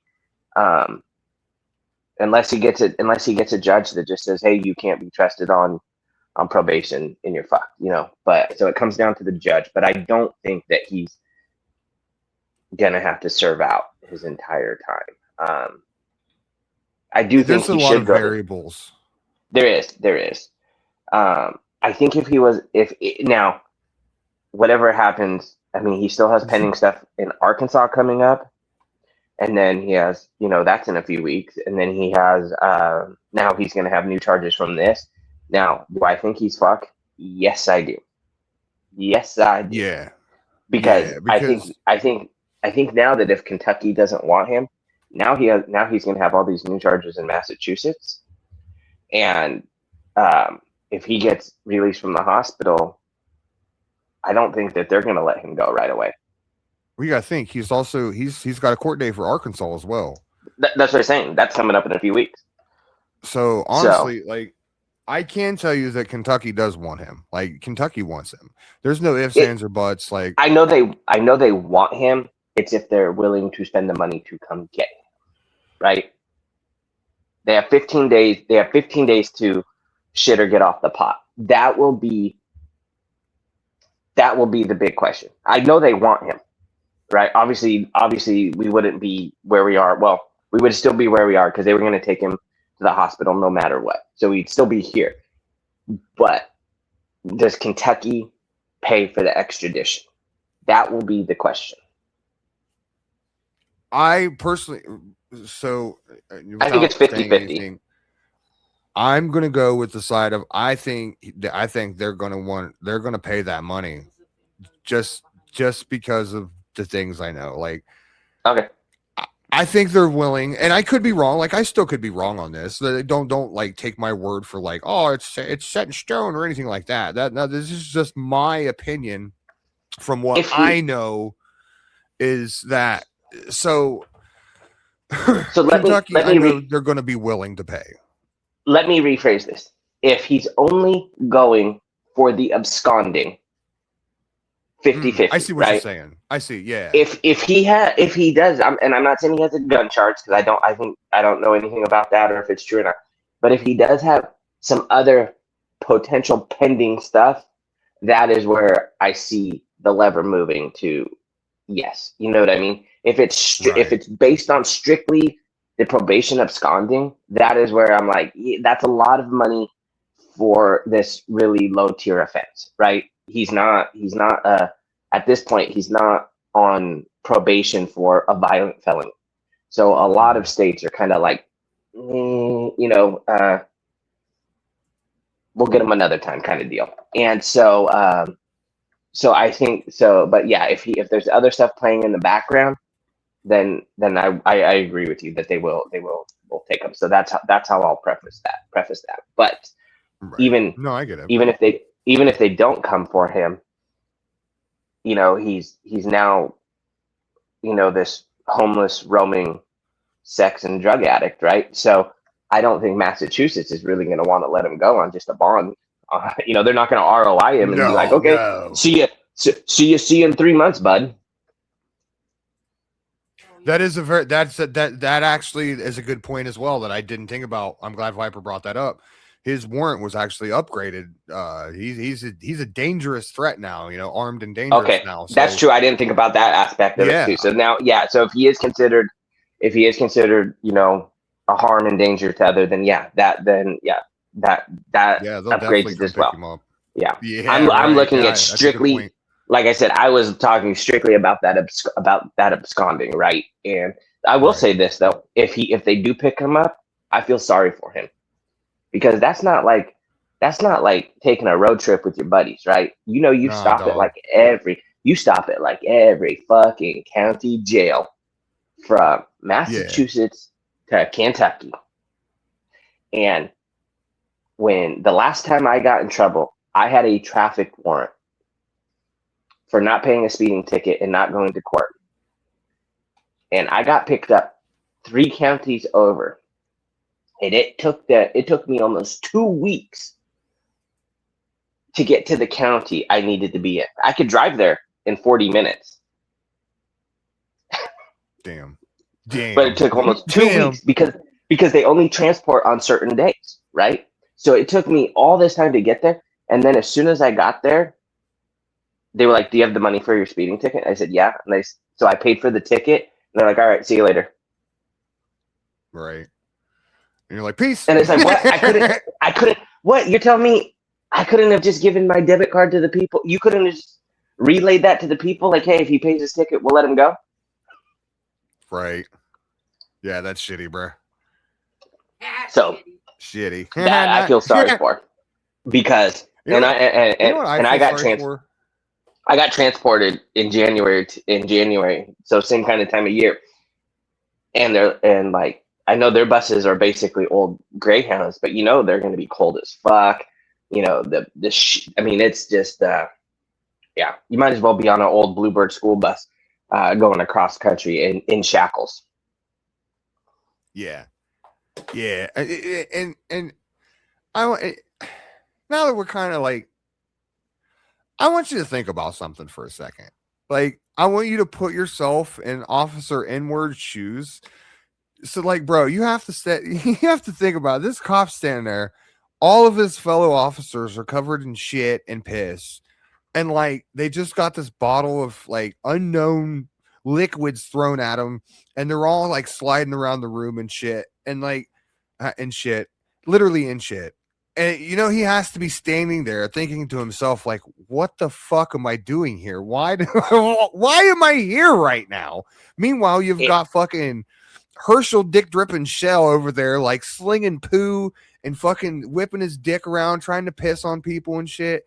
And like this poor man had to actually think to himself, like, do I just go ahead and pull out the issue and just go ahead and judge and jury this shit? Well, honestly, if I'll tell you exactly how I would, if I was Officer N-word in that moment, and I already know that that the camera can't see nothing because there's been shit smeared all over it, and I know I don't have a body cam, and none of my other guys have a body cam.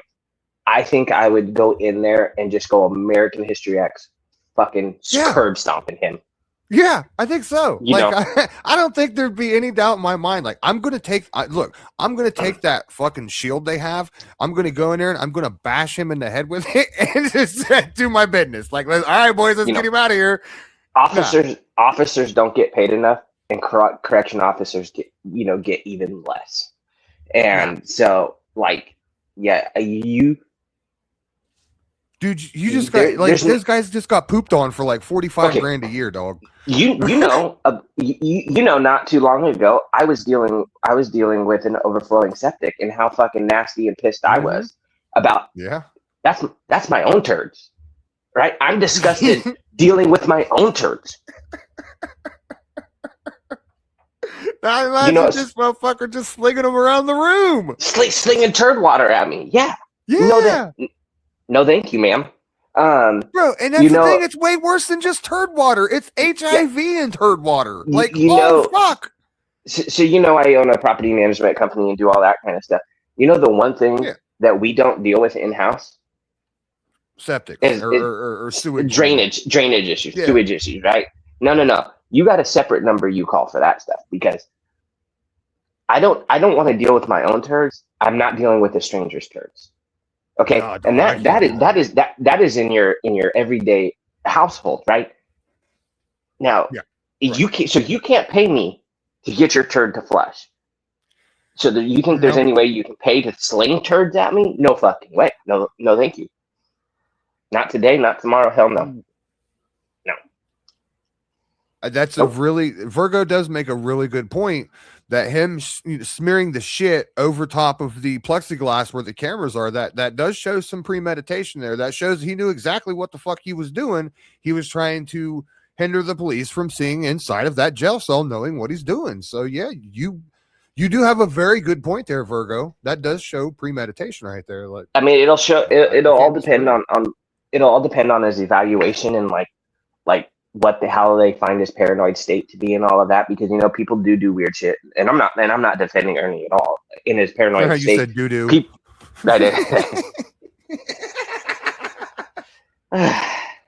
But like, people do weird shit to, like, in his case, he thought, like, he was telling the officer at Maki's house that there was he kept saying to look in the fireplace, that he thought someone was in the fireplace. He thought someone was behind the curtains. He didn't want to sit down because he thought that there were other people there. And so, he doesn't want people watching him. So, that'll all depend on how the doctor finds his delusional state, right?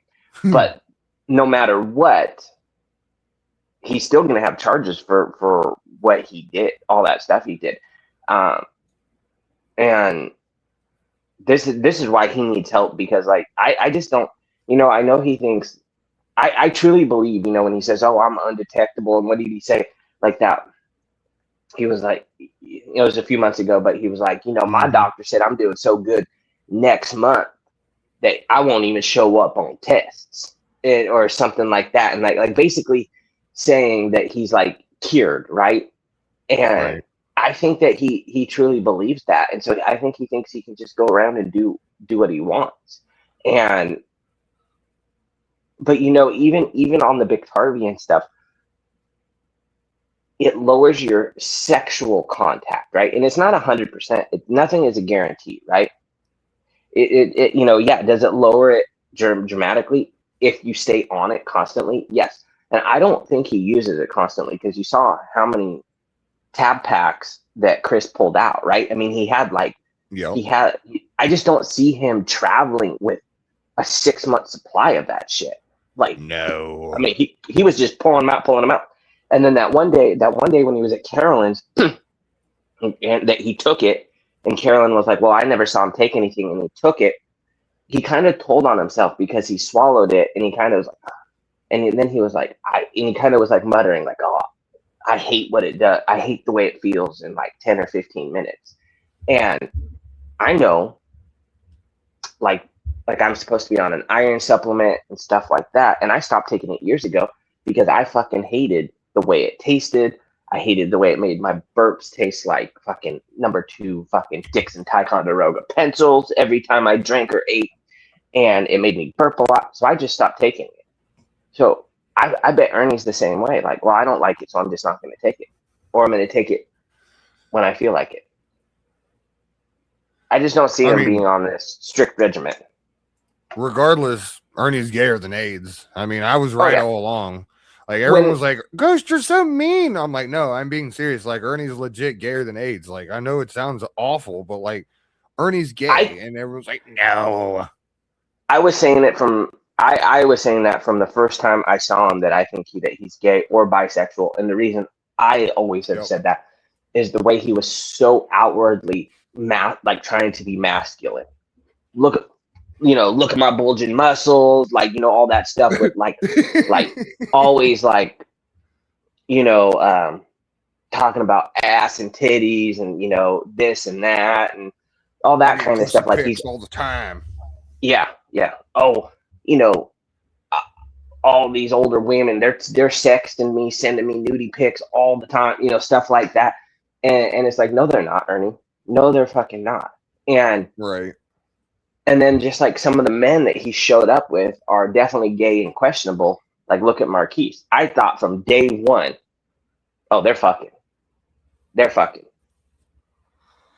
And now they were. Oh, yeah. Which is weird, though, because Marquise was so effeminate that I would figure them both being bottoms. So, looked like someone was probably doing some switch hitting. You're right. It does look. I mean, maybe he was just tired of being the bitch. Yeah. I'm not. Excuse me. With Chris saying that he liked being tied up and all that kind of stuff, I wasn't that shocked in. To be honest. Nah, that didn't shock me. And when he was doing the first night of Paranoid filming, where Chris was sticking his big toe in the bussy. And the silicone bussy. He was toe fucking that silicone. Okay, first I laughed my ass off when Chris is like passed out. Then all of a sudden he just gets up, cranks the little space heater downstairs, starts cranking music, and he's like tapping his foot, and there's the silicone bussy, and he's like, oh, I might as well just stick my big toe right in that little thing. Dude, just toe blasting the bussy. But as Ernie was scanning the room, there looked like there was an ashtray, and there was like two or three syringes right there. And so I think they were just fucking getting down and dirty. I mean, yeah, it's a good possibility. Yeah. You know. Yeah. And I think Chris has Tourette's. I don't know. I didn't watch a whole lot from the whole Chris thing. The way I've seen little bits and pieces of it and shit, but like he would constantly like say fuck and shit. Like he would just say something and be like fuck, shit, and he would try and kind of like hide it. But yeah. so he either has like some kind of nervous twitch or Tourette's, but no problem. But I bet him and DeVito would get along. Oh yeah. I thought that was DeVito at first. I mean, I was legit getting ready to look into if DeVito was harboring Ernie Shaw at first. I'm not even gonna lie. Yeah. So I mean, there's a lot of wild stuff going on. But now I've always wondered, like, how can this dude just be like homeless in every city that he roams to and be okay? Well, now we know he's just getting on Grindr and just basically finding, some sad sack of shit essentially that will plow him and give him a place to sleep. More or less, give him another couch to sleep on. You know? Yeah. Yeah. So. And interesting to find out why he needs the pump.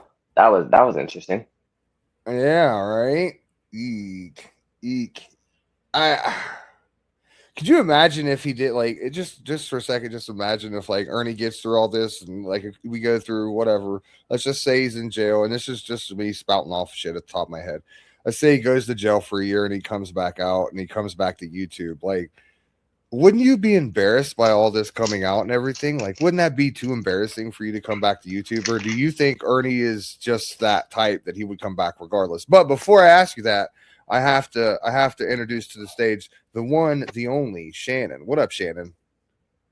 Please keep the applause down, everyone. Please don't do that. Here's what I'm going to say. Back when Mark and all of them turned on Ernie, which I said they were going to do, and I said at the time, it didn't make me as happy as I thought it would. With this right here, it's bad. It's so bad. And I must say, it's bad. It's so bad. But when you're pooping on people, it's bad. Yeah. That is a whole level of desperation. I don't know. He's definitely, we all know, he has got some serious issues. None of us are qualified. Right. Well, he's got to be taken in.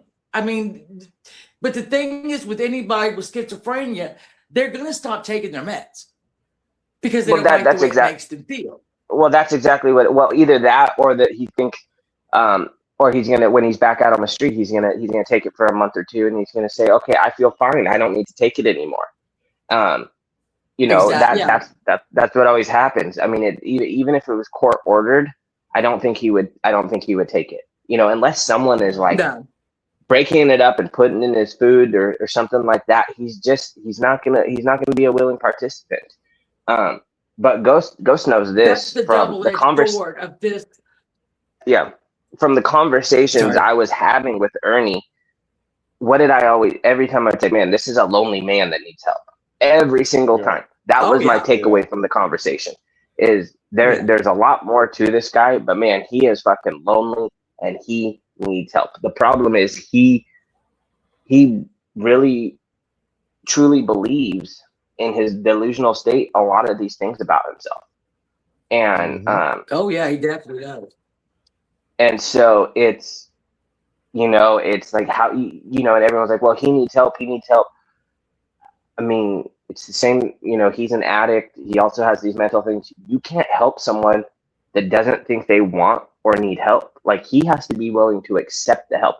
It can, like, unfortunately, like these state hospitals, like, yeah, he's going to get a diagnosis and he's going to get put on meds.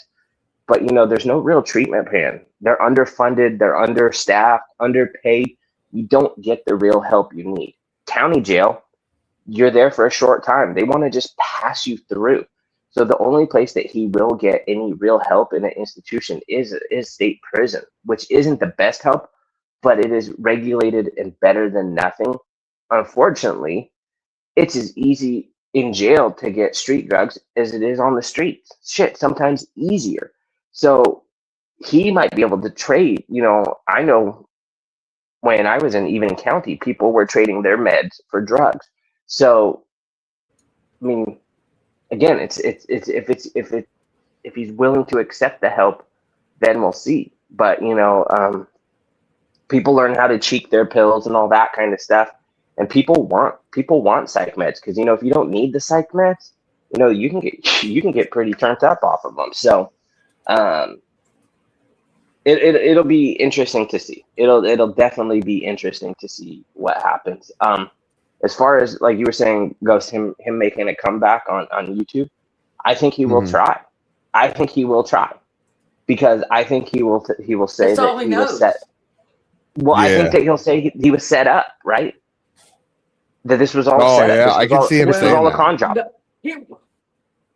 With his transient lifestyle, there's no way he was getting the HIV meds.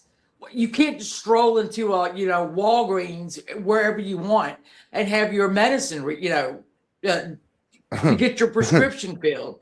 Same thing with these psych meds. If they let him out, and when they let him out last time, we all knew what he was going to do. Everybody knew it. And he did just that. Came back, went right back on that. What was it? Tiger Ops. He put Tiger Ops in the day he got out. He plans for this. He'll make phone calls to all of these women that always bail him out. If they continue to do it, he's going to end up hurting someone. Not them, but he's going to end up just like that, Chris. We saw Ernie with that knife, the way he was holding it when he was in that bathroom. I thought, maybe he's faking all this until I watched that. And he's not there. This is not, this wasn't Ernie, but it is Ernie. I kept telling people that's the real Ernie. You're seeing somebody scared, somebody out of their fucking mind, on drugs, stop giving him money because that's what he's going to do with it. And when he gets out, it's going to go back to the same thing. I don't care if he's in there 20 years. He will come out and try this LARP again because it has always worked for him. Every time. And there we have it. I mean, it's just, it's his job. This is his job. He lies about the contracts and all that. YouTube is his job, and it must pay very well. It must. Well, I know last month he made $1,500. He made $1,488 in super chats. No, that was his AdSense. That was his AdSense and everything. He doesn't get a lot of super chats. I don't know what he's getting. Honestly, I don't know what he's getting in. Yeah. Yeah, he gets cash apps all the time. Yeah, I don't know what his cash apps were, but I know YouTube paid him $14, like it was either $14.54 or $14.88 last month. I know that because he was, without words, he was asking me to borrow money, right? And he was saying that he was getting it because he wanted to go to Minneapolis, so he was showing me what YouTube was going to pay him on the 21st, so he could prove to me that he had money to pay me back. And I just was like, I don't let people borrow money. I don't got, it's beginning of the year. I work construction. It's a slow time for me. So I don't have them. I don't have money to really give. I kind of just shut him down right then and then. He's like, well, how about, what do you do to make fast money? And then so he segued real quick when he realized he wasn't going to get $1 out of me. But so he showed me what his AdSense and his super chats were going to be. And he's like, that's pretty good money, isn't it? And I'm like, I mean, for just fucking around on YouTube, yeah. I mean, I couldn't live off of that every month, but yeah, sure. He owes Mark money. God knows who else he owes money to. Well, we know it's Mark. It's not. I think they posted it was like $150, which It's a lot, but it's not that much. He's got to owe more people. There's no way that he doesn't. So my biggest question is like Slow Terry, Maggie Mags, the one from the Scottish Cunt, and then that Christine, you know, those three ride or dies, and Beloved Ghost too. Yeah. Like, and you know, they've been very quiet. I did see I was watching the live chat live when he was getting arrested, and Christine was in there saying her normal stupid shit. Oh, he's really unlocking your reality tonight and shit like that. And it's like, I really wonder what kind of syndrome do you have? Because you are clearly some kind of retarded. Yeah. Like, you know what I mean? It's like, cause it's always shit like that. Like, you know, oh, he's doing this, he's doing that. And it's like, can you not read the room? Do you not see that this is not an act? This is real life. And, you know, and like Terry, she has been so ride or die to back him up. And it's like, at what point do you stop supporting these behaviors? How many times has she said that I don't think he's gay? You know, he talks about women, this and that. It's okay, maybe he's not gay, maybe he's bisexual, but clearly, like, I mean, this Chris guy showed his Grindr profile. Yeah. Well, too, I mean,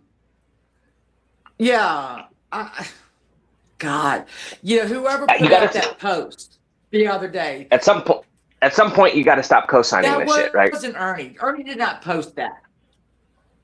Oh yeah. Well, Beloved did the last time he was in jail. She did. Remember, her and, you know, Mama T hooked up, and Lord was out. So I wasn't. Will that happen again? Who knows? Remember, I've only been here about a year, so I've only been here since he's been out of jail. Oh yeah. So well, I don't know. I don't know. I don't know Ernie. I don't know Ernie in jail or like the lure of before. I'm basically came right as he got out. Well, again, Beloved Ghost, it didn't take her very long. She got away, and then for whatever reason, well, again, when that post came up, it is his community post. Ernie didn't do that. That wasn't Ernie. We all know Ernie was too busy smearing his shit all over a damn wall. He didn't have his phone, and he wasn't posting. Now, whoever posted that shit, I don't know who it could be. If it's a sister, if it's one of the, you know, I don't know. But that wasn't Ernie. And everybody like started going crazy. Come on. No way. So these people, I don't know. I kind of feel, God, I feel a little bit bad for them because they really believe in him. They really believe in him. And even when faced with these facts, because I said in the chat, if they go and get the FOIA, it's going to be the same damn thing that Ghost just read. So like, nobody's lying, you know. And some of these people really believe in him, and it's sad. It's really sad because they're going to feel he doesn't care. He couldn't give a shit less. Yeah, they don't care. And all these people are they've been made to look like fools. But it's and again, we've tried to tell them. They don't care. They don't listen. They think they know something we don't. No. We all know the same thing. You know, I mean, they do seriously. They think he is the new, you know, the second coming. And that even though he has done nothing that he has said he was going to do, he has never followed through, even on the smallest thing. He has never followed through. And I don't understand what these women are waiting for, because it's not ever going to happen. Ernie is only, you know, famous in his mind, nowhere else. No, there ain't no dog. There ain't no wrestlers. There's nothing. You're nothing. Nothing. So it's got to be, it's blind faith. Exactly. And I think they think they're doing something great by supporting him.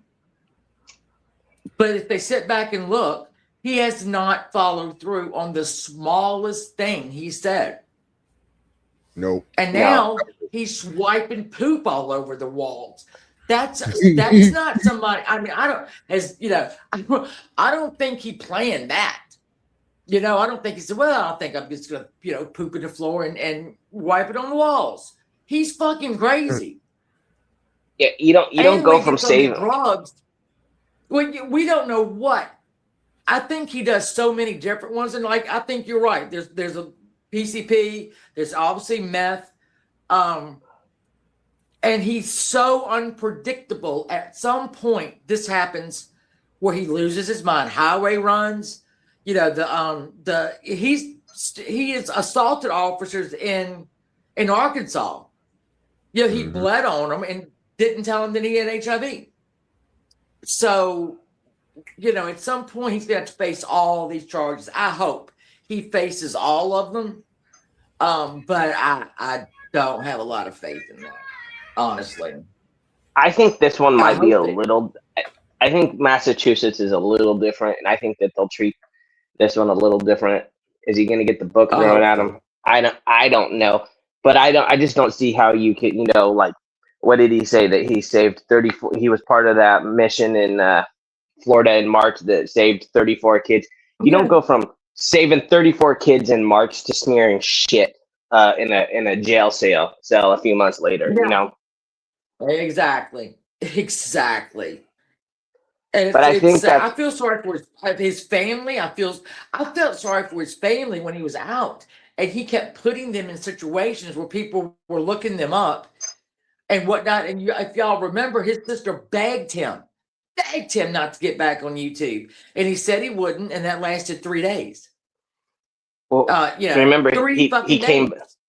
He had to come back because that's when Charlie Kirk died. So he had to come back. Remember, he said he had to come back because he had to tell a story about how he met Charlie Kirk, and so that's what brought him back. It wasn't because he wanted to. He had to let everyone know that he had met Charlie Kirk, and he calls him Charlie K, and needed to tell his lovely story about how they met and how they were friends. So Mags, you've known him longer, obviously, than anyone here. I would love to hear your take on this. Because you know his family. I would love for you to give us something here. I thought this was going to be funnier than it was. Because if you look back on it, he's I don't even know. I can't. He always had that smirk, that little laugh when. He never proved anything, but he would get real cocky and had that little fucking laugh of his. You're not having it now, are you, honey? We're not doing the little shit-eating grin. Pardon the pun. Well, we're not doing the shit-eating grin right now. Right? He always says he kept saying he was going to prove us wrong. He was going to prove us wrong. Oh, well, yeah. I mean, he did prove us all wrong, just not in any way we were expecting. Yeah, he's always with that. Oh, you can't. Just wait. Y'all not going to believe it. Well, you're right, buddy. You finally followed through because I cannot believe what just happened. No, that's all.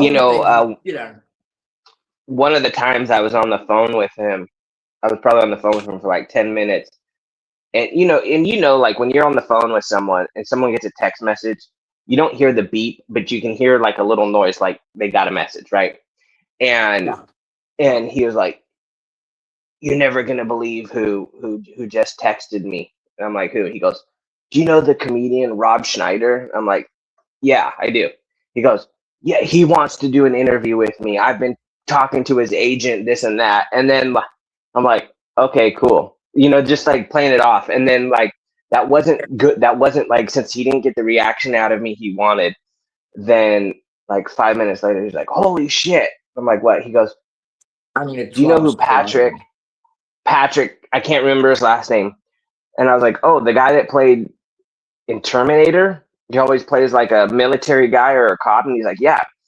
He goes, "He's texting me too. He's friends with Rob Schneider, and so he got my number." And I'm thinking, okay, it's 1:30 in the morning West Coast time. So it is, fucking what 3:30, 4:30 East Coast time. Like these people aren't fucking Yeah. texting you. These people aren't texting you because even if they live in Oh. LA, it's still almost 2 in the morning. And they And he wouldn't has be texting his you. Their channel is agents would be. Yeah, but his channel is what, 2,000 people? So they're knocking the doors down to come and have Ernie, Ernie It's show interview him for what? well. He's got So no, because no. It's not because of how big his channel is. It's because they're both Trump supporters, and that they caught wind that he used to be on the Trump task force. So that's how they got involved. Yeah, I'm sure they would love to know they were involved. It must yeah. be I mean, sad to talk to him, though. It must be sad. I mean, like I said, like all is what I got out of it is this is a like I never expected to spend hours at a time on the phone with him, but he just like he's one of those people like you can just tell just by talking to him he has nobody to talk to. So I would just let him rattle. I would just let him rattle on and on and on. And I mean, he definitely told on him some on himself about some stuff, and just talking. But it's just like, but like he was like, "Do you have friends?" I'm like, "Yeah, I got friends." He goes, "Do you talk to your friends?" I go, "Man, I have my core group of friends that I've had since kindergarten. My best friend and I have been best friends since we were 4 years old. We're essentially brothers." And he's like, "Man, that must be good." I'm like, "Yeah, it's amazing." Then he's like, "I don't really have friends." And he's like, "You know who texted me today?" And I was like, "No, who?" And he's like, "You and one other person." And he took a screenshot and he showed me. And I'm like, "Man, that's. I mean, sometimes we have those slow days." And he's like, "No, but that's every day. Like I don't really have anyone to talk to." He But even said like, no way, because he was getting emails and texts all the time. You know that's true. Stop lying. All the time he was getting them. "Yeah," but it's like, Well, besides the little I will give it to besides the little Discord groups besides the little Discord groups he was in, I really don't think he was talking to people. Like, I don't think. Oh no, he wasn't. Nobody has nothing to say to him. But here's what I will say about you is that you had these conversations with him and you didn't come all over YouTube and talk about it. I will give that to you. It was. I mean, I took it. It was sad. Like I'm not down on the guy. Like I mean, that's what that his whole persona, everything I take away is this is a fucking sad man. He doesn't have many people in his life. He doesn't have like obviously he's got all of his mental issues and stuff.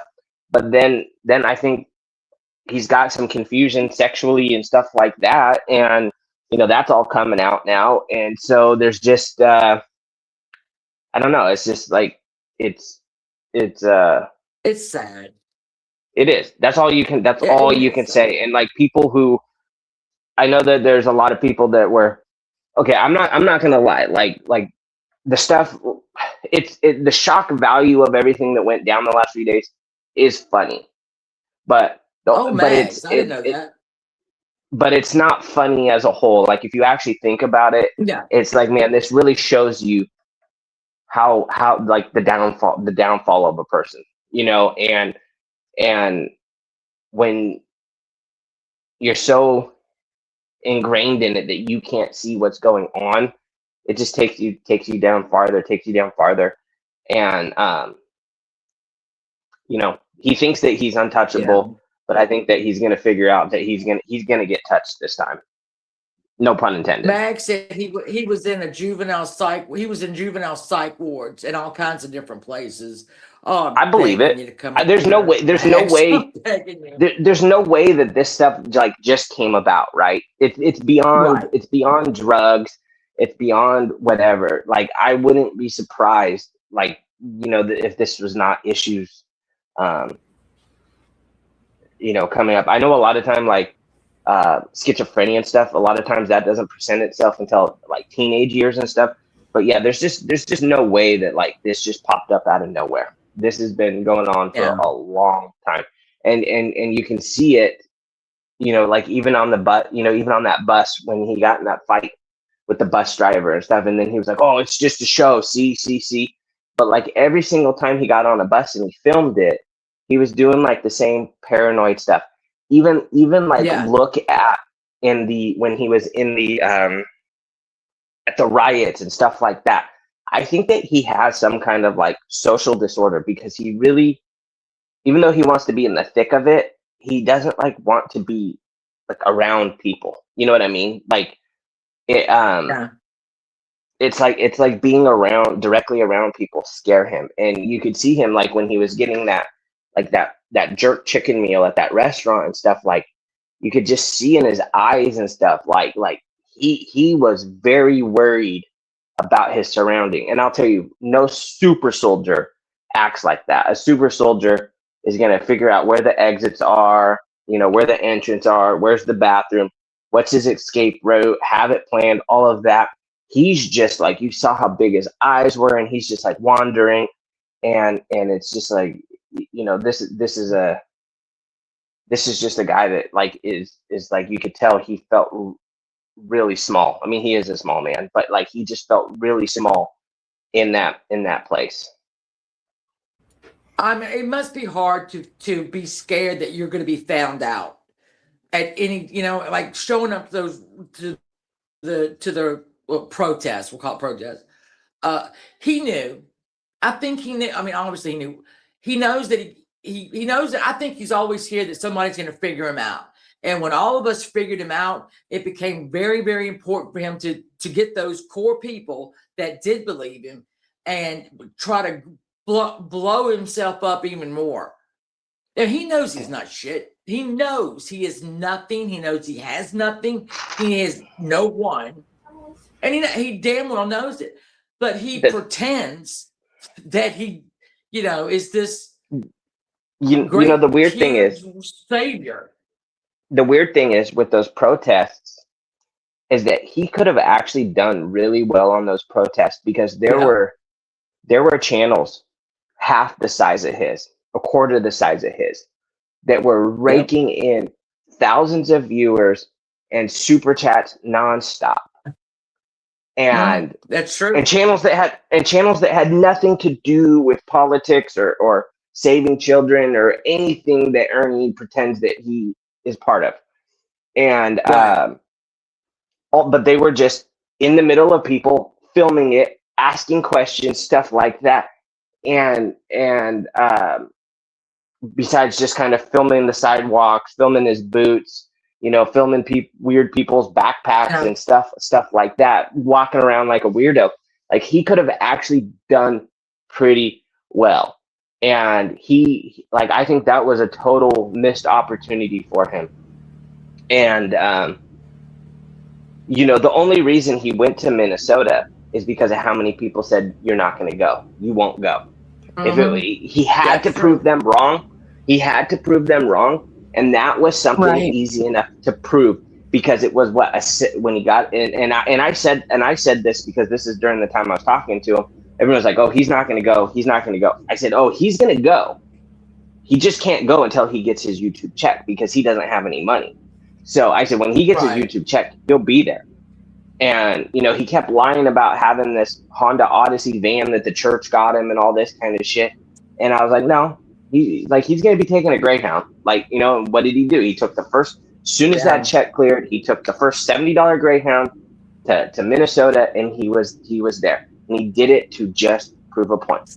And as soon as his point was proved, he hightailed it back to Boston to go spend time with Chris. Yeah. For instance, Fuzzy Black says he's a psychopath. He is. I think he is. He is. 100%. And he's got nothing. I'm taking over for Ghost. You have to go to work. Ernie has nothing to lose here. Nothing, because he has nothing. Yeah. So, and that's what makes got an important phone call. Oh, and that's what makes him from Rob Schneider. This is what I've said. No, it was actually Governor Schwarzenegger this time. This is what I've always said makes Ernie truly dangerous, is the fact that he is a transient. Like, if you want to get charges on him, if you want to get a TPO or a harassment order against him, you got to have an address. Yeah. You got to serve him. Yeah. Where do you serve a bum? Yeah, that's always the problem. Like I said, that's the problem too with any of the medications that he has to take. You're not getting them on the road. You're not doing it. No. So, and I didn't Well, watch. like, I assume Chris did go through the bag. Chris did. I don't know. I've not watched it. Chris did, and he was pulling there any out medication in it? Oh, he was pulling tablet packs. You know, each tablet pack, I believe, is 2 weeks. I mean, just handfuls of Biktarvy tablet packs. But my point is, like, with all the traveling he's done, like, there's no way that he's getting more of that stuff. So it's just like, and I think that there was like one of the, they're like those, you know, those little squares. It's kind of like birth control. That's what it reminded me of. Those, like, the birth control where you push it through, like Sudafed, like how Sudafed comes on those little papers that you push through. That's what it looked like. They call them exactly, the bubble packs.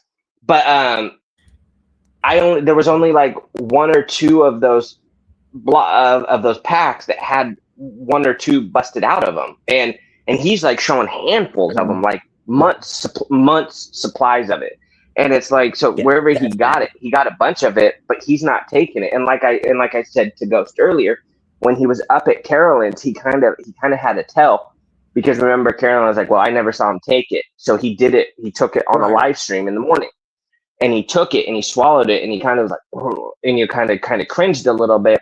And then he kind of was muttering, I hate the way it feels in like 10 or 15 minutes. Okay. Yeah. He's not going to take a medication that he hates. Mm-hmm. All right. Well, Ghost's important phone call turned into us having to leave. So we're going to have to wrap this hope one up. everything's good. Okay. Oh, no, it's good. We've had a vehicle that's in the shop, and thank God it's ready. So we're going to go pick that shit up. Go get it. Okay. Yeah. So, well, Shannon fell off.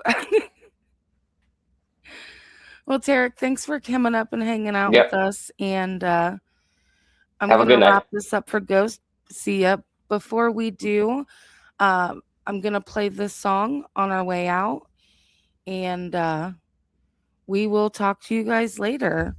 Thanks for coming in and hanging out. And don't forget, go over to Degens. He is live or was live. So head on over there. And we will play this on our way out, and we will talk to y'all later. Oh, and I'll be waiting on those apologies.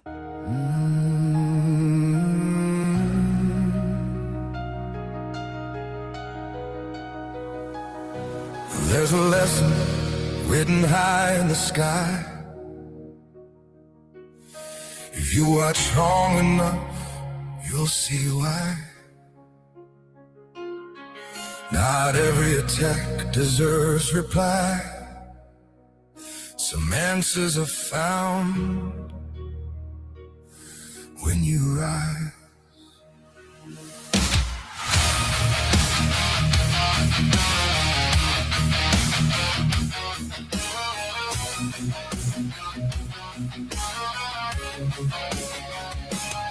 The only bird bold enough to try is the crow that circles the eagle sky. It's great for shadows, sharp and lies, feeding on noise, feeding on crowds. It lives on the back, pecks at the neck, hoping for rage, hoping for rage. But the eagle never fights back, no, never trains to avoid shadows, no. He stays calm, it holds its ground, while the crow just sat the sound. No reply, no attack, eyes on sky, never looking back. Let them bark, let them cry. Always built to rise. Crows of chaos, clicks and flame.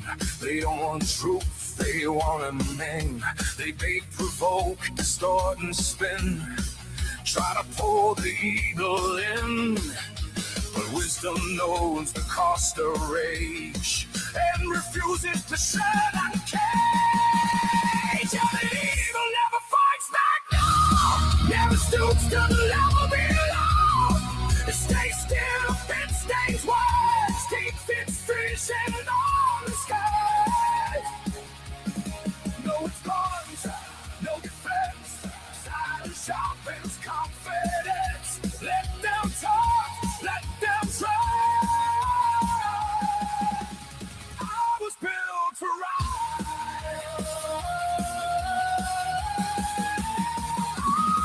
Instead of striking, instead of war, the eagle does what it's made for.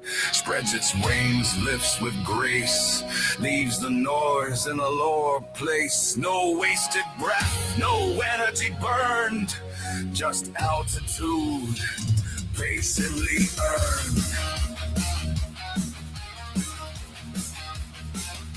Higher it climbs, thinner the air. Truth gets quiet, ego despairs. Cold grows weak, loses its hold. Can't survive when it's self-control. Some can breathe where